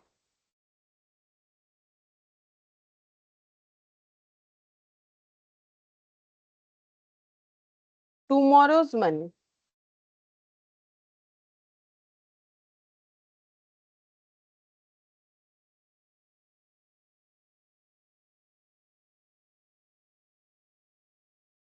tomorrow's money मतलब सॉरी क्वेश्चन मार्क दे दिया, जैसे कि कल अगर मेरे पास 5 लाख रुपए आ जाएंगे कल, तो फिर उसका आज का वैल्यू क्या है? कल मतलब मान लो 2 साल मुझे बाद मुझे 5 लाख रुपए मिलने वाला है, तो फिर उसका आज का वैल्यू क्या है? तो वो प्रेजेंट वैल्यू होता है, जो कि कम होता है, ठीक है। डिस्काउंटिंग यूजिंग, इसमें डिस्काउंटिंग करते हैं रेट ऑफ रिटर्न जो होगा उसको यूज करके,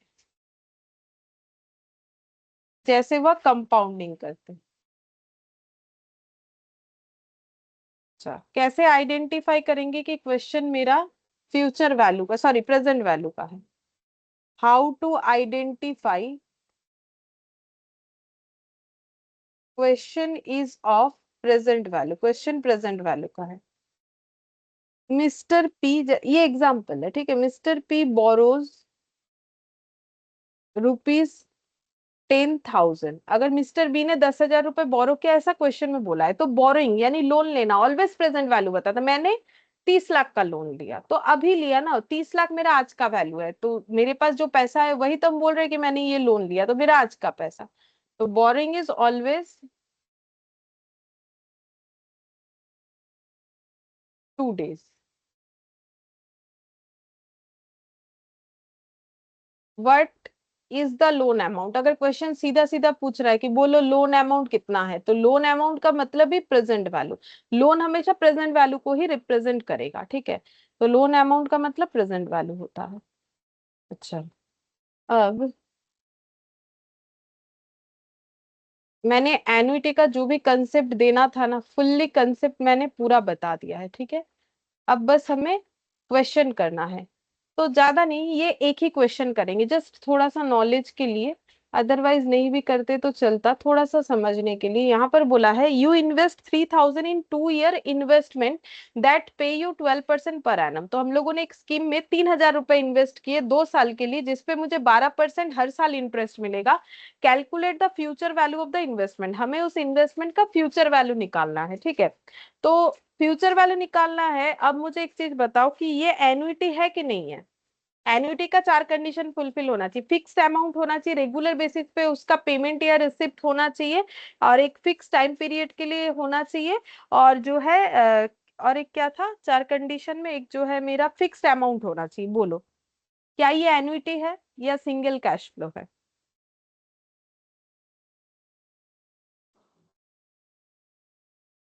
बेटा देखो एनुइटी। मैंने 3,000 रुपए इन्वेस्ट किए हैं 2 साल के लिए, लेकिन एन्युटी बोल रहा है कि मेरा जो भी इन्वेस्टमेंट होगा वो रेगुलर बेसिस पे होगा। तो यहाँ तो दोबारा और कोई इन्वेस्टमेंट बोल ही नहीं रहा है कि 2 साल के गैप गैप में 3,000, तब भी एन्युटी होता। যেটা বলেছিলাম, মানে 2 বছরেই 3,000 টাকা একবার ইনভেস্টমেন্ট। है 3,000 इन ए 2 year इन्वेस्टमेंट, तो इसका मतलब तो वही होता है ना। तो बोलो ये क्या क्वेश्चन है? ওটা অ্যানুইটি রেগুলার নয়। ये एन्युटी ही नहीं है, रेगुलर ड्यू तो बाद का बात है ना। ये क्या है जो नॉर्मल अभी तक कंपाउंड इंटरेस्ट कर रहे थे, जिसको यहाँ पर हम लोग बोल रहे हैं क्या? सिंगल। Single cash flow. हाँ, 3,000 रुपए लगाए, 12% इंटरेस्ट मिलेगा, फिर नेक्स्ट ईयर 12% इंटरेस्ट मिलेगा, फिर कुछ एक अमाउंट मिलेगा। फ्यूचर वैल्यू पूछ रहा है, जो अमाउंट फ्यूचर में मिलेगा वही तो फ्यूचर वैल्यू। जो ए है बेसिकली मुझे ए निकालने के लिए बोल रहा है, फॉर्मूले में हम ऐसे लिख सकते हैं, चाहो तो ए भी लिख सकते हो, कौन देखने आ रहा है, ठीक है। क्योंकि है तो एमसीक्यू, और बात भी एक ही है, अमाउंट या फ्यूचर वैल्यू एक ही बात है। तो 3,000 रुपए लगाओगे 12% रेट ऑफ इंटरेस्ट में 2 साल के लिए, तो 2 हो जाएगा, क्योंकि इंटरेस्ट रेट है कंपाउंडेड पर एनम। तो देखो देख के बताओ कितना आ रहा है ম্যাম 4,032 হবে। না। 3,763 এরকম আসার কথা দেখো।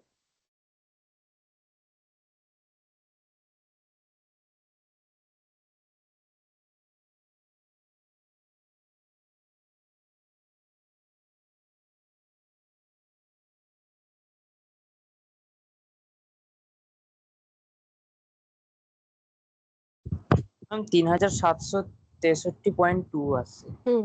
यही आएगा 3,763.20 ये। पढ़ के समझना पड़ेगा एन्युटी का है कि नहीं, तो इसीलिए वो एन्युटी का 4 चीज ध्यान में रखो। पहले एन्युटी समझो, फिर रेगुलर है कि ड्यू है। अगर एन्युटी है तब ना हम लोग दिमाग लगाएंगे कि रेगुलर है कि ड्यू है, ठीक है। अदरवाइज तो हमें दिमाग लगाना ही नहीं है। बस ये हो गया। इसके बाद यहाँ पर 26 नंबर से है, देखो ये क्वेश्चन खुद एन्युटी बोल रहा है, तो ये एन्युटी का है, ठीक है। तो ये सब हम लोग नेक्स्ट क्लास में करेंगे, लेकिन बहुत अच्छे से जो आज लिखा है, जो भी पढ़ा है ना, उसको बहुत अच्छे से जस्ट एक बार रीड करना है और कुछ नहीं। मतलब कुछ रटना वटना नहीं है, दिमाग लगा के उसको समझना है। उसको समझोगे तो फिर हम लोग ये सारे क्वेश्चंस को मतलब सही आंसर के साथ सॉल्व कर सकेंगे कि हाँ ये एन्युटी है कि नहीं। पहला बात, अगर एन्युटी है फिर दिमाग लगाएंगे कि रेगुलर है कि ड्यू है, ठीक है। उसके बाद हम लोग फॉर्मूले का यूज करेंगे, और फॉर्मूला जो है लिखते लिखते याद हो जाएगा, ठीक है। तो नेक्स्ट क्लास में हम लोग जो एग्जांपल्स एन्युटी रिलेटेड है वही करेंगे, क्योंकि यहाँ पर कुछ एप्लीकेशंस ऑफ सिंपल और एप्लीकेशंस ऑफ इंटरेस्ट वाला जो पॉइंट है, मतलब यहाँ पर ना ये परपीचुइटी वगैरह ये हम एकदम लास्ट में करवाते हैं। वैल्यूएशन ऑफ बॉन्ड कैपिटल, ये एप्लीकेशंस, मतलब ये जो टॉपिक है इसका एप्लीकेशन ये हम लोग एकदम लास्ट में करेंगे। तो हमारा 35 तक हम लोग एग्जाम्पल पहले करेंगे, उसके बाद एक्सरसाइज करेंगे, ठीक है। तो देख के रखना है कि क्या हम लोगों ने आज पढ़ा, तो ही कर पाओगे, ठीक है। फिर आज इतना ही। Thank you ma'am. ठीक है।